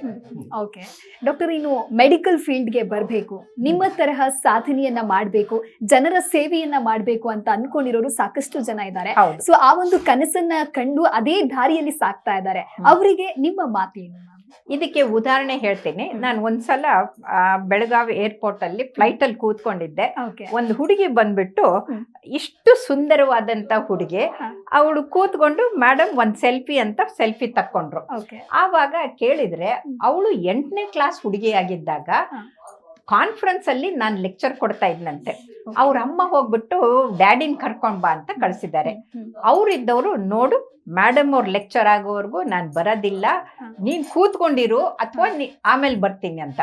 ಆ ಹುಡುಗಿ 8ನೇ ಕ್ಲಾಸ್ ಹುಡುಗಿ ನೋಡಿದವಳು, ನಾನು ಕೂಡ ಮೇಡಮ್ ತರ ಕಾರ್ಡಿಯೋಲಜಿಸ್ಟೇ ಆಗ್ಬೇಕು ಅಂತ. ಈಗ ಅವಳು MS ರಾಮಯ್ಯನಲ್ಲಿ 2ನೇ ವರ್ಷ DM ಕಾರ್ಡಿಯಾಲಜಿ ಮಾಡ್ತಾ ಇದ್ದಾರೆ. ಅಂದ್ರೆ ಈ ಸ್ಫೂರ್ತಿ ತಾನಾಗೆ ಬರುತ್ತೆ. ಆ ಸ್ಫೂರ್ತಿ ಬಂದಾಗ ಅವ್ರಿಗೆ ಇಚ್ಛಾಶಕ್ತಿ ಹೆಚ್ಚಾಗತ್ತೆ. ಈಗ ಆಗ್ಬೇಕು ಅಂತ ಅನ್ಸುತ್ತೆ. ಅದಕ್ಕೆ ಸರಿಯಾಗಿ ಅವರು ಮಾರ್ಕ್ಸ್ ತಗೊಂಡು ಜ್ಞಾನ ಪಡೆದು ಮಾಡಿದಾಗ ಅವರು ಒಳ್ಳೆ ಕೆಲಸವನ್ನ ಮಾಡ್ಬೋದು. ಸೊ ಹಾಗಾಗಿ ಯಾರೇ ಆದ್ರೂ ಕೂಡ, ಈಗ ನನ್ನ ಮೊಮ್ಮಗಳು ಕೂಡ ಮೆಡಿಕಲ್ ಸೇರ್ಕೊಂಡಿದ್ದಾಳೆ ಈ ವರ್ಷ. ಹಾಗಾಗಿ ಅವ್ರಿಗೆ ಯಾವಾಗ ಸ್ಫೂರ್ತಿ ಹೇಗ್ ಬರುತ್ತೆ, ಎಲ್ಲಿಂದ ಬರುತ್ತೆ ಅಂತ ನಾವು ಹೇಳಕ್ಕಾಗೋದಿಲ್ಲ. ಆದ್ರೆ ಯಾವಾಗ ನಾವು ಇನ್ನೊಬ್ಬರಿಗೆ ಆದರ್ಶಪ್ರಾಯವಾಗ್ತೀವಲ್ಲ, ಆವಾಗ ಅವರು ಆ ಕಡೆಯಿಂದ ನೋಡಿ ನಾವು ಹಾಗಾಗ್ಬೇಕು ಅಂತ ಅವ್ರ ಮನಸ್ಸಿನಲ್ಲಿ ತಾನಾಗೆ ಬರುತ್ತೆ. ಆ ಮನಸ್ಸಿನಲ್ಲಿ ಬರದ ಹೊರತು ನಾವೇನು ಬದಲಾಯಿಸಕ್ ಆಗೋದಿಲ್ಲ. ನಿಮ್ಮನ್ನ ಆದರ್ಶವಾಗಿಟ್ಟುಕೊಂಡು ಸಾಕಷ್ಟು ಜನ ಮುನ್ನಡೀತಾ ಇದ್ದಾರೆ. ಸೊ ನಿಮಗೆ ಸ್ಫೂರ್ತಿ ಯಾರು ಡಾಕ್ಟರ್? ನನಗೆ ಸ್ಫೂರ್ತಿ ಅಂದ್ರೆ ಡಾಕ್ಟರ್ ಪದ್ಮಾವತಿ ಅಂತ. ಇಡೀ ಭಾರತದ ಪ್ರಥಮ ಕಾರ್ಡಿಯಾಲಜಿಸ್ಟ್. ಅವರು 104 ವರ್ಷದವರೆಗೂ ಇದ್ರು. ಸೊ ನಾನು 27 ವರ್ಷದವಳಿದ್ದಾಗ MD ಯಲ್ಲಿದ್ದಾಗ ಅವರು ದ ಫಸ್ಟ್ CME ಅಂದ್ರೆ ಕಂಟಿನ್ಯೂಡ್ ಮೆಡಿಕಲ್ ಎಜುಕೇಶನ್ ನಮ್ಮ ಕರ್ನಾಟಕದಲ್ಲಿ 1976ರಲ್ಲಿ ಆಯ್ತು. ಅದು ಫಸ್ಟ್ CME. ಆವಾಗ ನಾನು ಮಲ್ಟಿವ್ಯಾಲ್ವ್ಯುಲರ್ ಡಿಸೀಸ್ ನ ರುಮ್ಯಾಟಿಕ್ ಹಾರ್ಟ್ ಡಿಸೀಸ್ ಅವ್ರಿಗೆ ಪ್ರೆಸೆಂಟ್ ಮಾಡಿದೆ. ಎಂಥ ಸೂಪರ್ ಹಿಟ್ ಆಯ್ತು ಅಂತಂದ್ರೆ, ಫಸ್ಟ್ ಟೈಮ್ ಮೈಕ್ ಹಿಡ್ಕೊಂಡು ಪ್ರೆಸೆಂಟ್ ಮಾಡಿದೆ. ಅವ್ರು ಕೇಳಿರೋ ಪ್ರಶ್ನೆಗಳನ್ನೆಲ್ಲ ಉತ್ತರ ಕೊಟ್ಟಾಗ ಅದು ಎಷ್ಟು ಚೆನ್ನಾಗಿತ್ತು ಅಂತಂದ್ರೆ ಒಂಥರ ಸೂಪರ್ ಸ್ಟಾರ್ ಆಗ್ಬಿಟ್ಟಿದ್ದೆ. ಅವಾಗ ನಾನು ಅನ್ಕೊಂಡೆ ನಾನು ಇವ್ರ ಹಾಗೆ ಆಗ್ಬೇಕು ಅಂತಂದೆ. ಕೊನೆಗೆ ನೋಡಿ ನನಗೆ ಫಸ್ಟು ಇದು ಯಾವ್ದಂತಂದ್ರೆ ಒರೇಷನ್ ಕೊಟ್ಟಿದ್ದು. ಮೊದಲೇ ಒರೇಷನ್ ಕೊಚ್ಚಿನಲ್ಲಿ ಕೊಟ್ಟಾಗ ಅದು ಗೋಲ್ಡ್ ಮೆಡಲ್ ಜೊತೆಗೆ ಅವ್ರ ಮುಂದೆ ಕೂತಿದ್ರು. ನಾನು ಅವ್ರ ಜೊತೆಗೆ ಹೋಗಿ ಆ ಮೆಡಲ್ ಜೊತೆಗೆ ಫೋಟೋ ತೆಗೆಸ್ಕೊಂಡಿದ್ದೆ. ಅವ್ರ ಆಶೀರ್ವಾದ ಪಡೆದೆ. ಕೊನೆಗೆ ಅವ್ರು 104 ವರ್ಷ ಆದಾಗ್ಲೂ ಕೂಡ ಅವ್ರನ್ನ ಹೋಗಿ ನೋಡ್ಕೊಂಡ್ ಬಂದೆ. ಅಂದ್ರೆ ಅವರು ದೇಹ ತ್ಯಾಗ ಮಾಡೋ ಮೊದಲು ನನಗೆ ಆಶೀರ್ವಾದ ಮಾಡಿದ್ರು. ನನ್ನ ಪುಸ್ತಕ ರುಮ್ಯಾಟಿಕ್ ಫೀವರ್ಗೆ ಒಂದು ಚಾಪ್ಟರ್ ಬರೆಯೋದಲ್ದೇನೆ ಅವರು ಮುನ್ನುಡಿ ಕೂಡ ಬರೆದಿದ್ರು. ಹಾಗಾಗಿ ಅವರು ಮಾಡಿದಂಥ ರುಮ್ಯಾಟಿಕ್ ಫೀವರ್ ಸ್ಟಡಿ ತರಾನೇ ನಾನು ರುಮ್ಯಾಟಿಕ್ ಸ್ಟಡಿ ಮಾಡಿ ವಿಜಯಾಸ್ ಎಕೋ ಕ್ರೈಟೀರಿಯಾ ಅಂತ ಡಯಾಗ್ನೋಸಿಸ್ ಮಾಡಕ್ಕೆ ಎಕೋ ಕ್ರೈಟೀರಿಯಾ ಕೊಟ್ಟಿದ್ದೀನಿ. ಹಾಗಾಗಿ ವಿಶ್ವದಾದ್ಯಂತ ಕೂಡ ಅದನ್ನ ಎಲ್ಲರೂ ಬಳಸ್ತಾ ಇದ್ದಾರೆ. ಹಾಗಾಗಿ ನಾವು ಯಾವಾಗ ಇನ್ನೊಬ್ಬರಿಂದ ಸ್ಫೂರ್ತಿ ಪಡಿತೀವಲ್ಲ, ನಾವು ಅವ್ರ ಹಾಗೆ ಅವ್ರಿಗಿಂತೂ ಉತ್ತಮ ಕೆಲಸ ಮಾಡಿ ಅವ್ರಿಗೆ ನಮ್ಮ ಗುರುದಕ್ಷಿಣೆಯನ್ನು ಕೊಡಬೇಕು ಅನ್ನೋದು ನನ್ನ ಭಾವನೆ. ಖಂಡಿತ. ಇನ್ನು ಡಾಕ್ಟರ್, ಪ್ರತಿಭೆಗಳಿದ್ದಲ್ಲಿ ಪುರಸ್ಕಾರಕ್ಕೆ ಎಲ್ಲಿ ಕೊರತೆ ಅನ್ನುವಂತಹ ಮಾತಿದೆ. ಹಾಗಾಗಿ ನಿಮ್ಮ ಸಾಧನೆಗೆ ಹಲವಾರು ಗೌರವ ಪ್ರಶಸ್ತಿಗಳು ಕೂಡ ಸಂದಿವೆ. ಸಾಕಷ್ಟು ಸಂದರ್ಶನಗಳಲ್ಲಿ ನಾನು ನೋಡ್ತಾ ಇದ್ದೆ, ಮನೆ ತುಂಬಾ ಅವಾರ್ಡ್ಗಳನ್ನೇ ಇಟ್ಟಿದ್ದೀರಾ ಅಂತ ಹೇಳಿ. ಸೊ ಎಷ್ಟು ಖುಷಿ ಇದೆ ಡಾಕ್ಟರ್? ನನಗನ್ಸುತ್ತೆ ಈ ಪ್ರಶಸ್ತಿ ಬರುತ್ತೆ ಹೋಗುತ್ತೆ ಅದು ಮುಖ್ಯ ಅಲ್ಲ. ನಾವು ಎಷ್ಟು ಮಕ್ಕಳಿಗೆ ಒಳ್ಳೆ ಮಾಡಿದೀವಿ, ಎಷ್ಟು ಮಕ್ಕಳ ಜೀವ ಉಳಿಸಿದೀವಿ ಅದು ಮುಖ್ಯ ಆಗುತ್ತೆ. ಯಾಕಂತಂದ್ರೆ ನಾನು ಒಂದು ಸೇಯಿಂಗ್ ಹಾಕೊಂಡಿದ್ದೆ ನನ್ನ ಚೇಂಬರ್ನಲ್ಲಿ. ಅದನ್ನ ನೋಡಿದಂತ ಒಬ್ರು ಡಾಕ್ಟ್ರು ಸುಳ್ಳ್ಯಕ್ಕೆ ಹೋದಾಗ ನಾನು ಮರ್ತು ಬಿಟ್ಟಿದ್ದೆ. ಅವರು ಚೇರ್ ಪರ್ಸನ್ ಆಗ್ಬಿಟ್ಟು ಆ ಮಾತನ್ನ ಹೇಳಿದ್ರು. ಈ 100 ವರ್ಷದ ನಂತರ ನಾವು ಯಾವ ಮನೆಯಲ್ಲಿದ್ವಿ, ಯಾವ ಕಾರಲ್ಲಿ ಹೋಗ್ತಾ ಇದ್ವಿ, ನಮ್ ಬ್ಯಾಂಕ್ ಬ್ಯಾಲೆನ್ಸ್ ಎಷ್ಟಿತ್ತು ಅನ್ನೋದು ಮುಖ್ಯ ಆಗೋದಿಲ್ಲ. ಆದ್ರೆ ಒಂದು ಮಗುವಿನ ಜೀವದಲ್ಲಿ ನಾವು ಎಷ್ಟು ಪರಿವರ್ತನೆ ತಂದ್ವಿ ಅನ್ನೋದು ಮುಖ್ಯ ಆಗತ್ತೆ. ಸೊ ಹಾಗಾಗಿ ನಾನು ಹೃದಯದಲ್ಲಿರೋ ರಂಧ್ರವನ್ನ ಆಪರೇಷನ್ ಇಲ್ದೇನೆ, ಎದೆ ಮೇಲೆ ಗಾಯ ಇಲ್ದೇನೆ, ರಕ್ತ ಟ್ರಾನ್ಸ್ಫ್ಯೂಷನ್ ಇಲ್ದೇನೆ, ಅನಸ್ತೇಷ ಇಲ್ದೇನೆ ಮುಚ್ಚಿದ ಮಕ್ಕಳು ಈಗ ಡಾಕ್ಟರ್ ಆಗಿದ್ದಾರೆ, ಇಂಜಿನಿಯರ್ ಆಗಿದ್ದಾರೆ, ಚಾರ್ಟರ್ಡ್ ಅಕೌಂಟೆಂಟ್ಗಳಾಗಿದ್ದಾರೆ, ಲಾಯರ್ಗಳಾಗಿದ್ದಾರೆ, ಅದಕ್ಕಿಂತ ಮೇಲಾಗಿ ಮಾಡೆಲ್ಗಳು ಕೂಡ ಆಗೋಗ್ಬಿಟ್ಟಿದ್ದಾರೆ. ಅಂದ್ರೆ ಕೇವಲ ಹುಟ್ಟಿದ 20-40 ದಿನದ ಮಕ್ಕಳಿಗೆ ಮಾಡಿದವರು ಕೂಡ ಇವತ್ತಿಗೆ ಬದುಕೊಂಡಿದ್ದಾರೆ. ಹುಟ್ಟಿದ 14 ಗಂಟೆಗೆ ಮಾಡಿದ ಮಗು ಕೂಡ ಇವತ್ತು ಬದುಕೊಂಡಿದೆ. ಒಂದು ನಾವು ನೆನ್ಪಿಟ್ಕೊಳ್ಬೇಕು, ಮುದುಕರಿಗೆ, ವಯಸ್ಸಾದವ್ರಿಗೆ ಆಂಜಿಯೋಪ್ಲಾಸ್ಟಿ, ಬೈಪಾಸ್ ಸರ್ಜರಿ ಮಾಡಿದ್ರೆ ಅವ್ರ ಆಯುಸ್ಸು ಬದಲಾಗಲ್ಲ, ಕ್ವಾಲಿಟಿ ಆಫ್ ಲೈಫ್ ಬದಲಾಗುತ್ತೆ. ಆದ್ರೆ ಮಕ್ಕಳಿಗೆ ಮಾಡಿದ್ದು ಅವ್ರಿಗೆ ಇಡೀ ಜೀವನ ಕೊಟ್ಟ ಹಾಗೆ, ಇನ್ನು 60-70 ವರ್ಷ ಅವ್ರಿಗೆ ಕೊಟ್ಟ ಹಾಗೆ ಆಗುತ್ತೆ. ಹಾಗಾಗಿ ನನಗೆ ಅತ್ಯಂತ ಉತ್ತಮವಾದಂಥ ಒಂದು ಪ್ರಶಸ್ತಿ ಅಂದ್ರೆ ನನ್ನ ಮಕ್ಕಳು ಇಷ್ಟು ಚೆನ್ನಾಗಾಗಿರೋದನ್ನ ನೋಡಿದ್ರೆ ಅದೇ ನನಗೆ ಸ್ಯಾಟಿಸ್ಫೈಯಿಂಗ್ ಅಂಡ್ ಗ್ರಾಟಿಫೈಯಿಂಗು. ಪೀಡಿಯಾಟ್ರಿಕ್ ಕಾರ್ಡಿಯೋಲಜಿಸ್ಟ್ ಆಗಿದ್ದಕ್ಕೆ ಸಾರ್ಥಕ ಆಯ್ತು ಅಂತ ನಾನು ಹೇಳಕ್ಕೆ ಇಷ್ಟಪಡ್ತೀನಿ. Super ma'am. ಇನ್ನು ಪ್ರೆಸೆಂಟ್ಲಿ ನಾವು ನೋಡ್ತಾ ಹೋಗೋದಾದ್ರೆ ಹೃದಯಾಘಾತ ಅಷ್ಟೇ ಅಲ್ಲ, ಯಾವುದೇ ಸಮಸ್ಯೆ ಜನರನ್ನ ಕಾಡ್ತಾ ಇದೆ ಅಂತ ಹೇಳಿದ್ರೆ ಬಹಳ ಪ್ರಮುಖವಾಗಿ ನಮ್ಮ ಲೈಫ್ ಸ್ಟೈಲ್ ಮ್ಯಾಟರ್ ಆಗುತ್ತೆ. ಸೊ ನಮ್ಮ ಜೀವನ ಶೈಲಿಯನ್ನ ನಾವು ಯಾವ ರೀತಿ ಮಾಡಿಫಿಕೇಶನ್ ಮಾಡ್ಕೊಳ್ಬೇಕು, ಜೊತೆಗೆ ನಮ್ಮ ಆಹಾರ ಕ್ರಮ ಯಾವ ರೀತಿಯಾಗಿ ಇರಬೇಕು ಡಾಕ್ಟರ್? ಜೀವನ ಶೈಲಿ ಅಂದ್ರೆ ನಾನು ಹೇಗ್ ಬದುಕಿದ್ದೀನೋ ಹಾಗೆ ಇದ್ರೆ ಸಾಕು. ಈಗ ನನ್ಗೆ 75 ವರ್ಷ, ಆದ್ರೆ ಇದು ಈಗ ಮಾಡ್ತಾ ಇರೋದು ಈ ಪ್ರೋಗ್ರಾಮ್ ಇವತ್ತಿನ 6ನೇ ಪ್ರೋಗ್ರಾಮ್ ನಾನು. ಸೊ ಹಾಗಾಗಿ ನೀವ್ ಯಾವಾಗ ಆಹಾರವನ್ನ ಕಡಿಮೆ ತಗೊಂಡು ಕೆಲಸವನ್ನ ಜಾಸ್ತಿ ಮಾಡಿ ಕ್ರಿಯಾಶೀಲರಾಗಿದ್ದು ಚಿಂತೆಯನ್ನ ಬಿಟ್ಟು ನಿಶ್ಚಿಂತೆಯಿಂದ ಸಮಾಜ ಸೇವೆದ ಕಡೆಗೆ ನಾವು ಗಮನ ಕೊಟ್ರೆ ಆರೋಗ್ಯ ತಾನೇ ಚೆನ್ನಾಗಿರುತ್ತೆ. ಆದ್ರೆ ಯಾವಾಗ ಆಲ್ಸಿಗಳಾಗಿ ಮಿತಿಮೀರಿ ತಿಂದು ಪಾರ್ಟಿಗಳನ್ನ ಮಾಡ್ಕೊಂಡು ಮೊಟ್ಟೆ ಮಟನು ಇರುವಂತ ಜಿಡ್ಡು ಪದಾರ್ಥವನ್ನ ತಿಂದು ಆಮೇಲೆ ಜಂಕ್ ಫುಡ್ ಅನ್ನ ತಗೊಂಡು ಯಾವಾಗ ಟ್ರಾನ್ಸ್ ಫ್ಯಾಟ್ ಇರುವಂತ ಯಾವುದೇ ನ್ಯೂಟ್ರಿಷನ್ ಇಲ್ಲದೆ ಇರೋ ಆಹಾರ ತಗೊಂಡು ಆಲ್ಸಿಗಳಾಗಿದ್ರೆ ಅದು ಹೃದಯಾಘಾತಕ್ಕೆ ಬಾ ಅಂತ ಕರೆದಾಗತ್ತೆ. ಹಾಗಾಗಿ ಈ ಫಿಸಿ ಡ್ರಿಂಕ್ಗಳ ಬದಲು ನೀರು, ಎಳನೀರು, ಹಾಲನ್ನ ಕುಡಿಬೇಕು. ಈ ಜಂಕ್ ಫುಡ್ ಬದಲು ತರಕಾರಿ, ಹಣ್ಣುಗಳನ್ನ ತಗೋಬೇಕು. ಅದರಿಂದ ಹೃದಯಾಘಾತ ಕಡಿಮೆ ಆಗತ್ತೆ.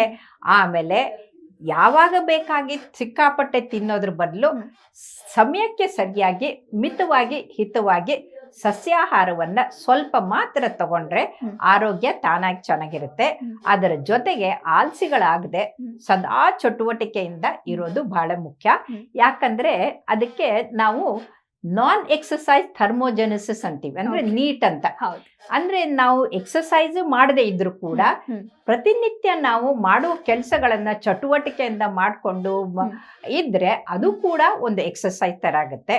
ಪ್ರತಿನಿತ್ಯ ಅರ್ಧ ಗಂಟೆ ವಾಕಿಂಗು ಅಥವಾ ಎಕ್ಸಸೈಸು, ಸೂರ್ಯ ನಮಸ್ಕಾರ ಮಾಡಿಕೊಂಡು ಎಲ್ಲೇ ಹೋಗುವಾಗ ಮನಸ್ಸಿನಲ್ಲಿ ಓಂ ನಮ ಶಿವಾಯ ಅಂತ ಧ್ಯಾನ ಮಾಡಿಕೊಂಡು ಮಂತ್ರ ಮೆಡಿಟೇಷನ್ ಮಾಡ್ತಾ ಹೋದ್ರೆ ಸ್ಟ್ರೆಸ್ಸು ಕಡಿಮೆ ಆಗುತ್ತೆ, ಆರೋಗ್ಯನೂ ಚೆನ್ನಾಗಿರುತ್ತೆ. ನಾವು ಶರೀರ ಮಾಧ್ಯಮೇ ಖಲು ಧರ್ಮ ಸಾಧನಂ ಅಂತ ನಮ್ಮ ಶರೀರ ಇರೋದೇ ಪರೋಪಕಾರಕ್ಕಾಗಿ ಅಂತ ತಿಳ್ಕೊಂಡು ನಾವು ಯಾವಾಗ ಪರೋಪಕಾರಿಗಳಾಗಿರ್ತೀವಲ್ಲ ಆವಾಗ ಆರೋಗ್ಯ ತಾನಾಗೆ ಚೆನ್ನಾಗಿರುತ್ತೆ. ಅದರಿಂದ ಎಂಡೋರ್ಫಿನ್ಸ್, ನ್ಯೂರೋಪೆಪ್ಟೈಡ್ ಉತ್ಪತ್ತಿ ಆಗಿ ನಾವು ಸದಾ ನಗನಗತಾ ಇರ್ಬೋದು. ಓಕೆ, ಖಂಡಿತ ಡಾಕ್ಟರ್. ಇನ್ನು ನಿಮ್ಮ ಮುಂದಿನ ಗುರಿ ಏನು ಅಂತ ಕೇಳಬಹುದಾ? ಮುಂದಿನ ಗುರಿ ಏನು ಅಂತಂದ್ರೆ, ನಾನು ಬದುಕನ್ನ ಒಂದು ಇವ್ರು ಹೇಳ್ತಾರೆ, ಯಾರು ವಿಶ್ವೇಶ್ವರಯ್ಯನವರು, draw a straight line and walk on that ಅಂತ. ನನ್ನ ಬದುಕಿನಲ್ಲಿ ಆನೆಸ್ಟ್ ಆಗಿ, ಸಿನ್ಸಿಯರ್ ಆಗಿ ನಮ್ಮ ಅಜ್ಜ ಹೇಳಿದ ಹಾಗೆ ಬದುಕಿದ್ದೀನಿ.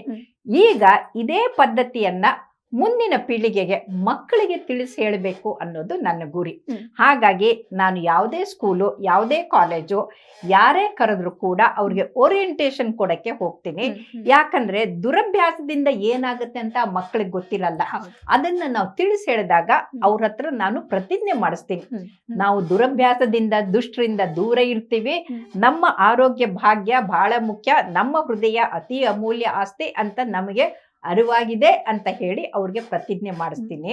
ಯಾಕಂತಂದ್ರೆ ನಾವೇ ತಪ್ಪು ಮಾಡಿ ಕಲಿಯೋಕ್ಕೆ ನಮ್ಮ ಒಂದು ಜೀವನ ಸಾಕಾಗೋದಿಲ್ಲ ಅಂತ ಚಾಣಕ್ಯ ಹೇಳ್ತಾನೆ. ಹಾಗಾಗಿ ನಾವು ಇಷ್ಟು ಸಾವು ನೋವುಗಳಂತ ನೋಡಿದ್ದೀನಿ, ಅಕಾಲಿಕವಾಗಿ ಸಾಯ್ತಾ ಇರೋರನ್ನ ನೋಡಿದ್ದೀನಿ. ಹಾಗಾಗಿ ಎಷ್ಟೋ ಜೀವವನ್ನ ಉಳಿಸಕ್ಕೆ ಪ್ರಯತ್ನ ಮಾಡಿದ್ದೀನಿ. ಹಾಗಾಗಿ prevention is better than cure ಅಂತ ಯಾವಾಗ ನಾನು ಈ ಸಮಾಜದಲ್ಲಿ ಸುಧಾರಣೆ ತರಕ್ಕೆ ಅವರು ಇಚ್ಛಾ ಬಂದು, ನಾವು ಹೇಳೋದು ನನ್ನ ಧರ್ಮ, ಕೇಳೋದು ಬಿಡೋದು ಅವ್ರ ಕರ್ಮ. ಸೊ ಹಾಗಾಗಿ ನಾನು ನನ್ನ ಕರ್ತವ್ಯವನ್ನ ಮಾಡ್ತಾ ಇದ್ದೀನಿ. ಓಕೆ, ಸೊ ಆಗ್ಲೇ ಹೇಳ್ತಾ ಇದ್ರಿ ನೀವು ಲಿಟ್ರೇಚರ್ ಫೀಲ್ಡ್ಗೆ ಯಾಕೆ ನೀವು ಎಂಟ್ರಿ ಕೊಟ್ರಿ ಅಂತ ಹೇಳಿ. ಸೊ ನಿಮ್ಮ ಪ್ರಕಾರ ಸಾಹಿತ್ಯ ಆದ್ರೆ ಏನು? ನಾನು ಕನ್ನಡ ಓದಿದ್ದು ಬರೀ 7ನೇ ಕ್ಲಾಸು. ಆದರೆ 10ನೇ ಕ್ಲಾಸಿನ ತರಗತಿಯಲ್ಲಿ 3ನೇ ಅಂದರೆ ಕನ್ನಡ ಇದಕ್ಕೆ ತೃತೀಯ ಭಾಷೆಯಲ್ಲಿ ನನ್ನ ಒಂದು ಕರ್ನಾಟಕದ ವೀರ ವನಿತೆಯರನ್ನು ಪಾಠ ಇದೆ. ಅಂದ್ರೆ ಒಂದು ಕಾಲಕ್ಕೆ ಮಹಿಳೆಯರು ಎಷ್ಟು ಬಲಿಷ್ಠರಾಗಿದ್ರು ಅಂದ್ರೆ ನಮ್ಮ ಕರ್ನಾಟಕದವರೇ ಔರಂಗಜೇಬನ್ನ ಸೋಲಿಸಿದಂಥ ಕೆಳದಿ ಚೆನ್ನಮ್ಮ, ಬ್ರಿಟಿಷರನ್ನ ಸೋಲಿಸಿದಂಥ ಕಿತ್ತೂರು ಚೆನ್ನಮ್ಮ, ಪೋರ್ಚುಗೀಸರನ್ನ 40 ವರ್ಷ ದೂರ ಇಟ್ಟಂಥ ಅಬ್ಬಕ್ಕ ದೇವಿ, ಆಮೇಲೆ ನಮ್ಮ ಇದು ಯಾವುದು ಬೆಳವಡಿ ಮಲ್ಲಮ್ಮ, ಶಿವಾಜಿಯನ್ನ ಸೋಲಿಸಿದಂಥ, ಶಿವಾಜಿಗೆ ಜೀವದಾನ ಕೊಟ್ಟಂತ ಬೆಳವಡಿ ಮಲ್ಲಮ್ಮ, ಇವರೆಲ್ಲರೂ ನಮಗೆ ಆದರ್ಶ ಆಗಬೇಕು. ಯಾಕಂದ್ರೆ ಕೇವಲ ನಮಗಾಗಿ ಬದುಕೋದಲ್ಲ, ಪ್ರಜೆಗಳಿಗಾಗಿ ಅವರು ಬದುಕಿ ಒಂದು ಮಾರ್ಗದರ್ಶನ ಮಾಡಿದ್ದಾರೆ. ಅಂಥ ವೀರ ವನಿತೆಯರ ಬಗ್ಗೆ ಬರೆದಿದ್ದೀನಿ. ಇದಲ್ಲದೆ ನಾನು ಕುಡಿತದ ಬಗ್ಗೆ, ಆಮೇಲೆ ಸ್ಮೋಕಿಂಗ್ ಬಗ್ಗೆ, ಧೂಮಲೀಲೆಯಿಂದ ದೂರವಿರಿ ಅಂತ, ಹಾಗಾಗಿ ಹಲವಾರು ಸಾಮಾಜಿಕ ಒಂದು ಚಿಂತನೆಗಳ ಬಗ್ಗೆ ಹಲವಾರು ಅಂದ್ರೆ 100 ಬರೆದಿದ್ದೀನಿ. ಅವುಗಳನ್ನ ಜೀವನಧಾರೆ, ಜೀವನ ಜ್ಯೋತಿ, ಜೀವನ ಮಾರ್ಗ, ಜೀವನ ಸಂಜೀವಿನಿ, ಜೀವನ ಸಾಂತ್ವನ ಅಂತ ಹೀಗೆ ಹಲವು ಪುಸ್ತಕಗಳ ರೂಪದಲ್ಲಿ ಬಂದಿದೆ. ಎಲ್ಲವೂ ಕೂಡ ಜನರಿಗೆ ಬದುಕುವ ರೀತಿಯನ್ನ ಕಲಿಸೋದನ್ನ ನಾನು ಬರೆದಿದ್ದೀನಿ. ಓಕೆ, ಸೊ ಸಾಕಷ್ಟು ಪುಸ್ತಕಗಳನ್ನ ನೀವು ಈಗಾಗಲೇ ಬರೆದಿದ್ದೀರಾ. ನಿಮ್ಮ ಚಿಂತನೆಗಳನ್ನ ಅಥವಾ ನಿಮ್ಮ ಒಂದು ಅನುಭವಗಳನ್ನ ಆ ಪುಸ್ತಕದ ರೂಪದಲ್ಲಿ ತಂದಿದ್ದೀರಾ. ನಿಮ್ಮ ಮುಂದಿನ ಪುಸ್ತಕ ಯಾವುದು ಅಥವಾ ಯಾವ ಒಂದು ವಿಷಯದ ಕುರಿತಂತೆ ಅಂತ ಏನಾದ್ರು ಐಡಿಯಾ ಇದೆಯಾ? ನಾನು ಈಗ ಬರೆದಿರೋದು ಹೃದಯವಂತಿಕೆ ಅಂತ. ಆ ಹೃದಯವಂತಿಕೆ ಅಂದ್ರೆ ಅಲ್ಲಿ ವಿಜ್ಞಾನನೂ ಇದೆ, ತತ್ವಜ್ಞಾನನೂ ಇದೆ. ಹೃದಯದ ರಚನೆ, ಕ್ರಿಯೆ, ಅದನ್ನ ಕಾಯಿಲೆಗಳ ಜೊತೆಗೆ ಹೃದಯವಂತಿಕೆ ಇರೋದನ್ನ ಕೂಡ ಬರೆದಿದ್ದೀನಿ. ಯಾಕೆ ಅಂತಂದ್ರೆ ಯಾವಾಗ ಹೃದಯ ಮಿಡಿತ ನಿಂತು ಹೋಗುತ್ತಲ್ಲ, ಅದು ಅವನು ಸತ್ತ ಅಂತ. ಆದ್ರೆ ಹೃದಯವಂತಿಕೆ ಇಲ್ಲದೆ ಬದುಕಿದ್ರೆ ಅವರು ಬದುಕಿದ್ರು ಸತ್ತಕ್ಕೆ. ಹಾಗಾಗಿ ಇವತ್ತಿಗೆ ಸ್ಪಿರಿಚುಯಾಲಿಟಿ ಅಂತಂದ್ರೆ ಆಧ್ಯಾತ್ಮವನ್ನ ಬಿಟ್ಟು ನಾವು ಬದುಕ್ತೀವಿ ಅಂತಂದ್ರೆ ಅವರು ಅಜ್ಞಾನಿಗಳಾಗಿರ್ತಾರೆ. ಹಾಗಾಗಿ ನಾವು ಸುಜ್ಞಾನಿಗಳಾಗಬೇಕು ಅಂತಂದ್ರೆ ನಮಗೆ ವಿಜ್ಞಾನ ಮತ್ತು ತತ್ವಜ್ಞಾನ ಎರಡೂ ಕೂಡ ಒಂದೇ ನಾಣ್ಯದ 2 ಮುಖಗಳಾಗಿ ಇದ್ದಾಗ, 2 ಕಣ್ಣಿದ್ದಾಗೆ 2 ಕೈ ಇದ್ದಾಗೆ ನಮ್ಮ ಬದುಕು ಬಂಗಾರ ಆಗತ್ತೆ ಅಂತ ನಾನು ಓಕೆ, ಸೊ ನಿಮ್ಮ ಸಾಹಿತ್ಯ ಕ್ಷೇತ್ರವೂ ಕೂಡ ನೀವು ಮಾತನಾಡುವಷ್ಟೇ ಸುಮಧುರವಾಗಿ ಪುಸ್ತಕಗಳನ್ನ ಬರೆದುಕೊಂಡು ಬಂದಿದ್ದೀರಾ. ಇನ್ನು ಹೃದಯಾಘಾತದ ವಿಷಯಕ್ಕೆ ನಾವು ಬಂದಾಗ, ಹೃದಯಾಘಾತ ಆದ ತಕ್ಷಣದಲ್ಲಿ ಏನ್ ಮಾಡಬೇಕು? ಹೃದಯಾಘಾತ ಆಗಿದೆ ಅಂತ ಗೊತ್ತಾಗಕ್ಕೆ ಮೊದಲು ಅವ್ರಿಗೆ ಎದೆ ಉರಿ, ಎದೆ ಭಾರ ಆಗಿ ಮೈ ಬೆವತ್ಕೊಂಡ್ಬಿಟ್ಟು ವಾಕರ್ಕೆ ಬಂದಾಗಾಗಿ ಆ ನೋವು ಎಡಗೈಗೆ, ಭುಜಕ್ಕೆ, ಬೆನ್ನಿಗೆ ಬಂದಿದ್ದೇ ಆದರೆ ತಕ್ಷಣಕ್ಕೆ ಆಸ್ಪತ್ರೆಗೆ ಕರ್ಕೊಂಡ್ ಬರ್ಬೇಕು. ಅವ್ರಿಗೆ ಒಂದು ಆಸ್ಪ್ರಿನ್ ಅಂದ್ರೆ ಆಸ್ಪರೋ ಅಂತ ತಲೆನೋವಿನ ಮಾತ್ರೆ ಇದೆಲ್ಲ, ಅದನ್ನ ಪುಡಿ ಮಾಡಿ ನೀರಿನಲ್ಲಿ ಹಾಕಿ ಕುಡಿಸ್ಬೇಕು. ಆಮೇಲೆ ಸಮಾಧಾನ ಮಾಡಿ ಅವ್ರಿಗೆ ಆದಷ್ಟು ಬೇಗನೆ ಆಸ್ಪತ್ರೆಗೆ ಕರ್ಕೊಂಡ್ ಬರ್ಬೇಕು. ಆಂಬ್ಯುಲೆನ್ಸ್ ಫೋನ್ ಮಾಡಿ ಅದು ಬರೋವರೆಗೂ ಕಾಯೋದ್ರ ಬದಲು ತಕ್ಷಣಕ್ಕೆ ಏನ್ ಸಿಕ್ಕುತ್ತೋ ಅದನ್ನ ತಗೊಂಡು ಬರ್ಬೇಕಾಗತ್ತೆ. ಮಕ್ಕಳಿಗೆ ಹೃದಯಾಘಾತ ಆಗಲ್ಲ. ಹೃದಯಾಘಾತ ಆಗೋದು ಯುವಕರಿಗೆ, ಮುದುಕರಿಗೆ. ಮಕ್ಕಳಿಗೆ ಬರೋದು ಕಂಜನೈಟಲ್ ಹಾರ್ಟ್ ಡಿಸೀಸ್ ಅಂದ್ರೆ ಹುಟ್ಟ ಬರುವ ಹೃದಯದ ಕಾಯಿಲೆ. ಅದಕ್ಕೆ ಹೃದಯಾಘಾತ ಅನ್ನೋದಿಲ್ಲ. ಹೃದಯಾಘಾತ ಅಂದ್ರೆ ರಕ್ತ ಸರಬರಾಜು ಅಂದ್ರೆ ಹೃದಯಕ್ಕೆ ಸರಬರಾಜು ಮಾಡೋ ರಕ್ತ ಬ್ಲಾಕ್ ಆದ್ರೆ ಹೃದಯಾಘಾತ. ಆದ್ರೆ ಚಿಕ್ಕ ಮಕ್ಕಳಿಗೆ ಬರೋದು ತಾಯಿಯ ಗರ್ಭದಲ್ಲಿದ್ದಾಗ ಮೊದಲು 3 ತಿಂಗಳು ಆ ತಾಯಿ ಎಚ್ಚರಿಕೆ ವಹಿಸದೇ ಇದ್ರೆ ಆ ಮಗುವಿಗೆ ಹೃದಯದ ತೊಂದರೆಯಿಂದ ಹುಟ್ಟುತ್ತೆ. ಒಂದು ಅಬಾರ್ಷನ್ ಆಗಿ ಗರ್ಭಪಾತ ಆಗತ್ತೆ, ಇಲ್ಲ ಮಗು ಸತ್ತು ಹುಟ್ಟುತ್ತೆ, ಇಲ್ಲ ಹುಟ್ಟಿದ ಮೇಲೆ ಮೊದಲೇ ಬರ್ತ್ಡೇ ಆಗೋ ಜನ್ಮದಿನ ಆಚರಿಸೋ ಮೊದಲೇ ಸತ್ತು ಹೋಗುತ್ತೆ. ಅದಕ್ಕೆ ನಾವು ಹುಟ್ಟ ಬರುವ ಹೃದಯದ ಕಾಯಿಲೆ ಅಥವಾ ಜನನದಿಂದ ಬರುವ ಹೃದಯದ ಕಾಯಿಲೆ ಅಂತಂತೀವಿ. ಇದು ಯಾಕೆ ಇತ್ತೀಚಿನ ದಿನದಲ್ಲಿ ಜಾಸ್ತಿ ಆಗ್ತಾ ಇದೆ ಅಂದ್ರೆ, ಒಂದು ಯುವತಿಯರು ಮೊದಲ 3 ತಿಂಗಳು ಗರ್ಭಿಣಿ ಆದಾಗ ಎಷ್ಟು ಕಾಳಜಿ ವಹಿಸ್ಬೇಕು ಅಷ್ಟು ವಹಿಸ್ತಾ ಇಲ್ಲ. ಆ 3 ತಿಂಗಳಲ್ಲಿ ಅವರು ಯಾವುದೇ ತರದ ಔಷಧಿಗಳನ್ನ ತಗೊಳ್ಬಾರ್ದು. ಫೋಲಿಕ್ ಆಸಿಡ್ ಬಿಟ್ರೆ ಇನ್ ಯಾವ ಮಾತ್ರೆಗಳನ್ನು ತಗೊಳ್ಬಾರ್ದು. ಆಸ್ಮಾಗೆ, ಡಿಪ್ರೆಷನ್ಗೆ, ಸ್ಲೀಪಿಂಗ್ ಟ್ಯಾಬ್ಲೆಟು ಅಥವಾ ಇದು ಫಿಟ್ಸ್ ಅಂತೀವಲ್ಲ ಆ ಮೂರ್ಛೆ ಕಾಯಿಲೆಗೆ ಮಾತ್ರೆಗಳನ್ನ ತಗೊಂಡ್ರೆ ಅಥವಾ ರಕ್ತ ಹೆಪ್ಪುಗಟ್ಟಬಾರ್ದು ಅಂತ ಆಂಟಿಕೋಗ್ಯುಲೆಂಟ್ಸ್ನ ತಗೊಳ್ತಾ ಇದ್ರೆ ಆ ಮಗುವಿನ ಹೃದಯ ಹಾಳಾಗುತ್ತೆ. ಸಿಂಪಲ್ ಡೋಲೋಪಾರು ಪ್ಯಾರಾಸಿಟಮಾಲ್ ತಗೊಂಡ್ರು ಕೂಡ ಕೈಫೋಸ್ಕೋಲಿಯೋಸಿಸ್, ಬೆನ್ನು ಬಾಗಿರೋದು ಅದೆಲ್ಲ ಕೂಡ ಆಗುತ್ತೆ. ಹಾಗಾಗಿ ಮೊದಲು 3 ತಿಂಗಳು ಯಾವುದೇ ತರದ್ದು ಇನ್ಫೆಕ್ಷನ್, ಅದರಲ್ಲೂ ಕೂಡ ಜರ್ಮನ್ ದಡಾರ್ ತರ ಇನ್ಫೆಕ್ಷನ್ ಆಗಬಾರ್ದು ಅಂತ ನೋಡ್ಕೊಳ್ಬೇಕು. ಅದು ಕೊನೆಗೆ 3 ತಿಂಗಳಲ್ಲಿ ಅವ್ರಿಗೆ ಏನಾದರೂ ಯೂರಿನರಿ ಟ್ರ್ಯಾಕ್ಟ್ ಇನ್ಫೆಕ್ಷನ್ನು, ಜ್ವರ ಬಂದು ಏನಾದರೂ ಆದರೆ ಆ ಸೋಂಕು ಆ ಮಗುವಿನ ಹೃದಯದಲ್ಲಿ ಹೋಗಿ ಅಲ್ಲಿ ಕೀವುಗಡ್ಡೆ ಆಗ್ಬಿಟ್ಟು ಅದು ಹುಟ್ಟುತ್ತಾನೆ ಸೆಪ್ಟಿಸಿಮಿಯಾನಿಂದ ಸಾಯುತ್ತೆ. ಹಾಗಾಗಿ ಇದ್ರ ಬಗ್ಗೆ ಕಾಳಜಿ ವಹಿಸ್ಬೇಕು. ಈಗ ನಮಗೆ ತಾಂತ್ರಿಕವಾಗಿ ನಾನೇ ಅದನ್ನ ಫೀಟಲ್ ಎಕೋ ಶುರು ಮಾಡಿದ್ದು 20-25 ವರ್ಷದ ಹಿಂದೆ ಆಯ್ತು. ಆ ಫೀಟಲ್ ಎಕೋ ಮಾಡಿದಾಗ ಹೃದಯದಲ್ಲಿರೋ ನ್ಯೂನತೆ ಏನಾದ್ರೂ ಇದ್ರೆ ಗೊತ್ತಾಗತ್ತೆ. ಆವಾಗ ನಾವು ಅದನ್ನ ಸರಿಪಡಿಸುವಂತಹದ್ದು ಚಿಕ್ಕದು ಪ್ರಾಬ್ಲಮ್ ಇದ್ರೆ, ಸಿಂಪಲ್ ಪ್ರಾಬ್ಲಮ್ ಇದ್ರೆ ಪರವಾಗಿಲ್ಲ, ಹುಟ್ಟಿದ ಮೇಲೆ ನಾವು ಅದಕ್ಕೆ ಟ್ರೀಟ್ಮೆಂಟ್ ಕೊಡ್ತೀವಿ, ನೀವು ಯೋಚನೆ ಮಾಡಬೇಡ ಅಂತ ಅವ್ರಿಗೆ, ತಾಯಿಗೆ, ಮನೆಯವ್ರಿಗೆ ನಾವು ಧೈರ್ಯ ತುಂಬಬಹುದು. ಅಕಸ್ಮಾತ್ ಕಾಂಪ್ಲೆಕ್ಸ್ ಕಂಜನೈಟಲ್ ಇದ್ದು ಮಲ್ಟಿಪಲ್ ಸರ್ಜರಿ ಆಗಬೇಕು, ಲಕ್ಷಾಂತರ ರೂಪಾಯಿ ಖರ್ಚು ಮಾಡಿದ್ರು ಸರಿ ಆಗಲ್ಲ. ಅದ್ರ ಜೊತೆಗೆ ಬುದ್ಧಿಮಾಂದ್ಯತೆ ಇರದೆ ಡೌನ್ ಸಿಂಡ್ರೋಮ್ ಇದೆ ಅಥವಾ ಯಾವುದಾದ್ರೂ ಜೆನೆಟಿಕ್ ಪ್ರಾಬ್ಲಮ್ ಇದ್ರೆ, ಟರ್ನರ್ ಸಿಂಡ್ರೋಮು, ವಿಲಿಯಮ್ ಸಿಂಡ್ರೋಮು ಈ ಥರ ಇದ್ರೆ ನಾವು ಆ ಮಗುವಿಗೆ ಬ್ರೇನನ್ನು ನಾವು ಸರಿ ಮಾಡೋಕ್ಕಾಗೋದಿಲ್ಲ, ಅಂಥದನ್ನು ಟರ್ಮಿನೇಟ್ ಮಾಡ್ತೀವಿ. ಅದಕ್ಕೆ ಮೆಡಿಕಲ್ ಟರ್ಮಿನೇಷನ್ ಆಫ್ ಪ್ರೆಗ್ನೆನ್ಸಿ ಅಂತೀವಿ. ಈ MTP ಇದ್ರ ಮೊದಲು ಆದಷ್ಟು ಬೇಗನೆ ಮಾಡ್ತಾ ಇದ್ರು. ಈಗ ಎಷ್ಟೋ ಸಲ ಏನಾಗತ್ತೆ ಅವ್ರಿಗೆ ಗೊತ್ತೇ ಆಗಿರೋದಿಲ್ಲ. ಹಾಗಾಗಿ ಈಗ ಅದನ್ನ 20 ವಾರದವರೆಗೂ ಕೂಡ ಕೇಂದ್ರ ಸರ್ಕಾರ ಹೆಚ್ಚಿದ್ದಾರೆ. ಹಾಗಾಗಿ ಯಾವುದಾದ್ರೂ ಅತ್ಯಂತ ಕೆಟ್ಟ ನ್ಯೂನತೆ ಇದ್ದಿದ್ದೆ ಆದರೆ ನಾವು ಜೆನೆಟಿಕ್ ಕೌನ್ಸಿಲಿಂಗ್ ಮಾಡಿ ಅವ್ರದ್ದು ಅಮ್ನಿಯೋಟಿಕ್ ಫ್ಲೂಯಿಡ್ ಬ್ಲಡ್ ಟೆಸ್ಟ್ ಮಾಡಿ, ಜೀನ್ ಸ್ಟಡಿ ಮಾಡಿ, ಜೆನೆಟಿಕ್ ಕೌನ್ಸಿಲಿಂಗ್ ಮಾಡಿ ಅದನ್ನ ನಾವು ಟರ್ಮಿನೇಟ್ ಮಾಡಬಹುದು. ಓಕೆ, ಇನ್ನು ಸ್ಟಾರ್ಟಿಂಗ್ ಅಂದ್ರೆ ಪ್ರಾರಂಭದಲ್ಲಿ ಸಾಕಷ್ಟು ಜನಕ್ಕೆ ಹೃದಯಾಘಾತ ಆಗಿದೆ ಅನ್ನೋದು ಗೊತ್ತಾಗೋದಿಲ್ಲ, ಅಥವಾ ಹಾಸ್ಪಿಟಲ್ಗೆ ಹೋದ ನಂತರದಲ್ಲಿ ಅವರಿಗೆ ಇದು ಹಾರ್ಟ್ ಅಟ್ಯಾಕ್ ಅನ್ನೋದು ಗೊತ್ತಾಗುತ್ತೆ. ಸೊ ಗೊತ್ತಾಗಿಯೂ ಕೂಡ ನೆಕ್ಸ್ಟ್ ಅವರು ನೆಗ್ಲೆಕ್ಟ್ ಮಾಡಿ ಸರಿಯಾದ ರೀತಿಯಲ್ಲಿ ಟ್ರೀಟ್ಮೆಂಟ್ ಅನ್ನ ತೆಗೆದುಕೊಂಡಿಲ್ಲ ಅಂತ ಹೇಳಿದ್ರೆ ಸಿವಿಯರ್ ಆದಾಗ ಏನೆಲ್ಲ ಕಾಂಪ್ಲಿಕೇಶನ್ ಫೇಸ್ ಮಾಡ್ಬೇಕಾಗತ್ತೆ? ಅಕಸ್ಮಾತ್ ಅವ್ರಿಗೆ ಹೃದಯಾಘಾತ ಆಗಿದೆ ಅಂತ ಗೊತ್ತಿಲ್ಲದೇನೆ ಬರದೇ ಇದ್ರೆ ಆ ಹೃದಯ ನಿಷ್ಕ್ರಿಯ ಆಗಿದ್ರಿಂದ ಹಾರ್ಟ್ ಪಂಪಿಂಗ್ ಕೆಪಾಸಿಟಿ ಕಳ್ಕೊಳ್ಳುತ್ತೆ. ಸೊ 50, 60, 70 ಇಂಜೆಕ್ಷನ್ ಫ್ರಾಕ್ಷನ್ ಇರಬೇಕಾಗಿದ್ದು 20, 30, 40ಕ್ಕೆ ಬರುತ್ತೆ. ಅವರು ಹೃದಯ ನಿಷ್ಕ್ರಿಯ ಆಗ್ಬಿಟ್ಟು ಹಾರ್ಟ್ ಫೇಲ್ಯೂರ್ ಕೊಟ್ಟೋಗ್ತಾರೆ. ಇದು ಒಂದು. ಅವರು ಟ್ರೀಟ್ಮೆಂಟ್ಗೆ ಬರದೇನೆ ಅಷ್ಟು ಭಾಗ ಕೆಲಸ ಮಾಡದೇ ಇದ್ದಾಗ ಅಲ್ಲಿ ಕ್ಲಾಟ್ ಆಗ್ಬಿಡುತ್ತೆ, ರಕ್ತ ಹೆಪ್ಪುಗಟ್ಟುತ್ತೆ. ಆ ಹೆಪ್ಪುಗಟ್ಟಿರೋ ರಕ್ತ ಬ್ರೇನ್ಗೆ ಹೋಗ್ಬಿಟ್ಟು ಸ್ಟ್ರೋಕ್ ಆಗ್ಬಿಟ್ಟು ಅವರು ಸಾಯ್ತಾರೆ. ಸೊ ಹಾಗಾಗಿ ಇವ್ರು ಸಕಾಲಕ್ಕೆ ಬರದೇ ಇದ್ರೆ ಈ ತರದ ಕಾಂಪ್ಲಿಕೇಶನ್ಸ್ ಅವರಲ್ಲಿ ಆಗತ್ತೆ.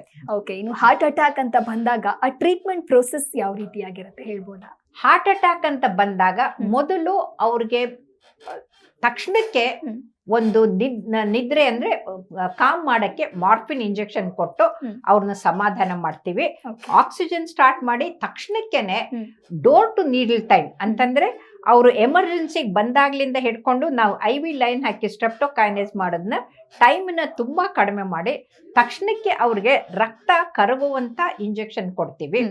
ಅಕಸ್ಮಾತ್ ಅವ್ರಿಗೆ ದುಡ್ಡಿನ ಪ್ರಾಬ್ಲಮ್ ಇಲ್ಲ ಅಂತಂದ್ರೆ ನೆಟ್ಟಿಗೆ ಕ್ಯಾಥ್ ಲ್ಯಾಬ್ ಕರ್ಕೊಂಡೋಗಿ ಪ್ರೈಮರಿ ಆಂಜಿಯೋಪ್ಲಾಸ್ಟಿ ಮಾಡಿ ಅಲ್ಲಿ ಬಲೂನ್ ಹಾಕಿ ಆ ಬ್ಲಾಕ್ ಆಗಿ ಜಾಗ ತೆಗೆದು ಅಲ್ಲಿ ಸ್ಟೆಂಟ್ ಹಾಕಿ ಅವರನ್ನ ತಕ್ಷಣಕ್ಕೆ ಉಳಿಸೋ ಕೆಲಸ ಮಾಡ್ತೀವಿ. ಅಕಸ್ಮಾತ್ ಅಷ್ಟು ಮಾಡಿದ್ರು ಇನ್ನು ಮಲ್ಟಿಪಲ್ ಬ್ಲಾಕ್ಸ್ ಇದ್ರೆ ಮುಂದೆ ಅವ್ರಿಗೆ ರಿಸ್ಕ್ ಸ್ಟ್ರಾಟಿಫಿಕೇಶನ್ ಮಾಡಿ ಅವ್ರಿಗೆ ಮತ್ತೆ ಕರೆದು ಆವಾಗ ಅವರಿಗೆ ನಾವು ಬೈಪಾಸ್ ಸರ್ಜರಿ ಬೇಕೋ ಆಂಜಿಯೋಪ್ಲಾಸ್ಟಿ ಬೇಕೋ ಮಲ್ಟಿಪಲ್ ಮಾಡೋದು ಅದನ್ನ ಡಿಸಿಷನ್ನ ಆಮೇಲೆ ತಗೊಳ್ತೀವಿ. ಹಾಗಾಗಿ ಹಾರ್ಟ್ ಅಟ್ಯಾಕ್ ಆಗಿದ್ದಾಗ ಬರದೇ ಇದ್ದವರು ಆಮೇಲೆ ಹಾರ್ಟ್ ಫೇಲ್ಯೂರ್ ಮಾಡ್ಕೊಂಡು ಬಂದಾಗ ಆ ಮಸಲು ಅಂದರೆ ಸ್ನಾಯು ವಯಬಲ್ ಇದೆ, ಬದುಕಿದೆನೋ ಸತ್ತಿದೆನೋ ಅಂತ ಪರೀಕ್ಷೆ ಮಾಡೋಕ್ಕೆ ನಾವು ಸ್ಪೆಕ್ಟ್ ಸ್ಕ್ಯಾನು ಮತ್ತು ಬೇರೆದನ್ನೆಲ್ಲ ಸ್ಕ್ಯಾನಿಂಗ್ ಮಾಡಿ ಅಲ್ಲಿ ವಯಬಲ್ ಇದೆ ಅಂತಂದಾಗ ಅದಕ್ಕೆ ಬೈಪಾಸ್ ಸರ್ಜರಿ ಮಾಡಿ ಅವರನ್ನ ಉಳಿಸ್ಬೋದು. ಓಕೆ ಡಾಕ್ಟರ್, ಇನ್ನು ಹಾರ್ಟ್ ಅಟ್ಯಾಕ್ ಅಂದಾಗ ಸಾಕಷ್ಟು ಜನ ಅವರದೇ ಆಗಿರುವಂತ ಒಂದು ಅಸಂಪ್ಷನ್ಸ್ ಗಳನ್ನ ತಂದ್ಕೊಳ್ತಾರೆ. ಹಾರ್ಟ್ ಅಟ್ಯಾಕ್ ಅಂತೆ, ಸಾಕಷ್ಟು ಕೇರ್ ಮಾಡ್ಕೊಳ್ಬೇಕು, ಇಲ್ಲ ಸಾಕಷ್ಟು ಸಮಸ್ಯೆ ಆಗತ್ತೆ, ಅಥವಾ ಅವ್ರದೇ ಆಗಿರುವಂತಹ ಏನೇನೋ ಆಲೋಚನೆಗಳಿರತ್ತೆ. ಅದರಿಂದ ಹೊರಗೆ ಬರುವಂತದ್ದು ಹೇಗೆ? ಅಲ್ಲ, ಆಲೋಚನೆ ಅಲ್ಲ. ಈಗ ಪ್ರತಿನಿತ್ಯ ಎಲ್ಲ ಕಡೆಗೂ ನೀವು ಬೇಕಾದಷ್ಟು ಹಾರ್ಟ್ ಅಟ್ಯಾಕ್ ಬಗ್ಗೆ ಡಿಸ್ಕಷನ್ ಇದೆ. ಹಾಗೆ ಇದ್ದವರು ಆ ವಿಡಿಯೋಗಳನ್ನ ನೋಡ್ಬೋದು. ಆದರೆ ದುರಂತ ಅಂತಂದ್ರೆ ಆರೋಗ್ಯದ ಬಗ್ಗೆ ಇರುವಂಥ ವಿಡಿಯೋಗಳನ್ನ ಅಥವಾ ಪಾಡ್ಕಾಸ್ಟ್ಗಳನ್ನ ಇದನ್ನ ನೋಡೋದಿಲ್ಲ ಜನ. ಸಿಟ್ಟು ಸೊಕ್ಕು ಸೇಡು ತೋರಿಸುವಂತ ಸೀರಿಯಲ್ಗಳು ನೋಡ್ತಾ ಕೂತ್ಕೊಳ್ತಾರೆ ಹೊರತಾಗಿ ಆರೋಗ್ಯದ ಬಗ್ಗೆ ಯೋಚನೆ ಮಾಡಲ್ಲ. ಹಾಗನ್ಸುತ್ತೆ ನೀವು ತಪ್ಪು ಕಲ್ಪನೆ ಇಟ್ಕೊಂಡು ಒಂದು ಏನೋ ಆಲೋಚನೆ ಮಾಡಿಕೊಂಡು ಆರೋಗ್ಯವನ್ನ ಹಾಳು ಮಾಡ್ಕೊಳ್ಳೋದ್ರ ಬದಲು ಆರೋಗ್ಯವನ್ನ ತಿಳಿಸುವಂತ ಬೇಕಾದಷ್ಟು ಕಾರ್ಯಕ್ರಮಗಳನ್ನು ನೀವು ನೋಡ್ಕೊಂಡು ಪ್ರತಿನಿತ್ಯ ನಿಮ್ಮ ಆರೋಗ್ಯದ ಕಡೆಗೆ ಗಮನ ಕೊಟ್ಟರೆ ಡಾಕ್ಟರ್ ಹೇಳಿದ ಹಾಗೆ ನೀವು ನಿಯಮಿತವಾಗಿ ಔಷಧಿಗಳನ್ನ ತಗೊಂಡು ವ್ಯಾಯಾಮ ನಿಮ್ಮ ಜೀವನ ಶೈಲಿಯನ್ನ ಬದಲಿಸ್ಕೊಂಡು ಇದ್ರೆ ಆರೋಗ್ಯ ತಾನಾಗೆ ಉತ್ತಮವಾಗಿ ಇರ್ಬೋದು.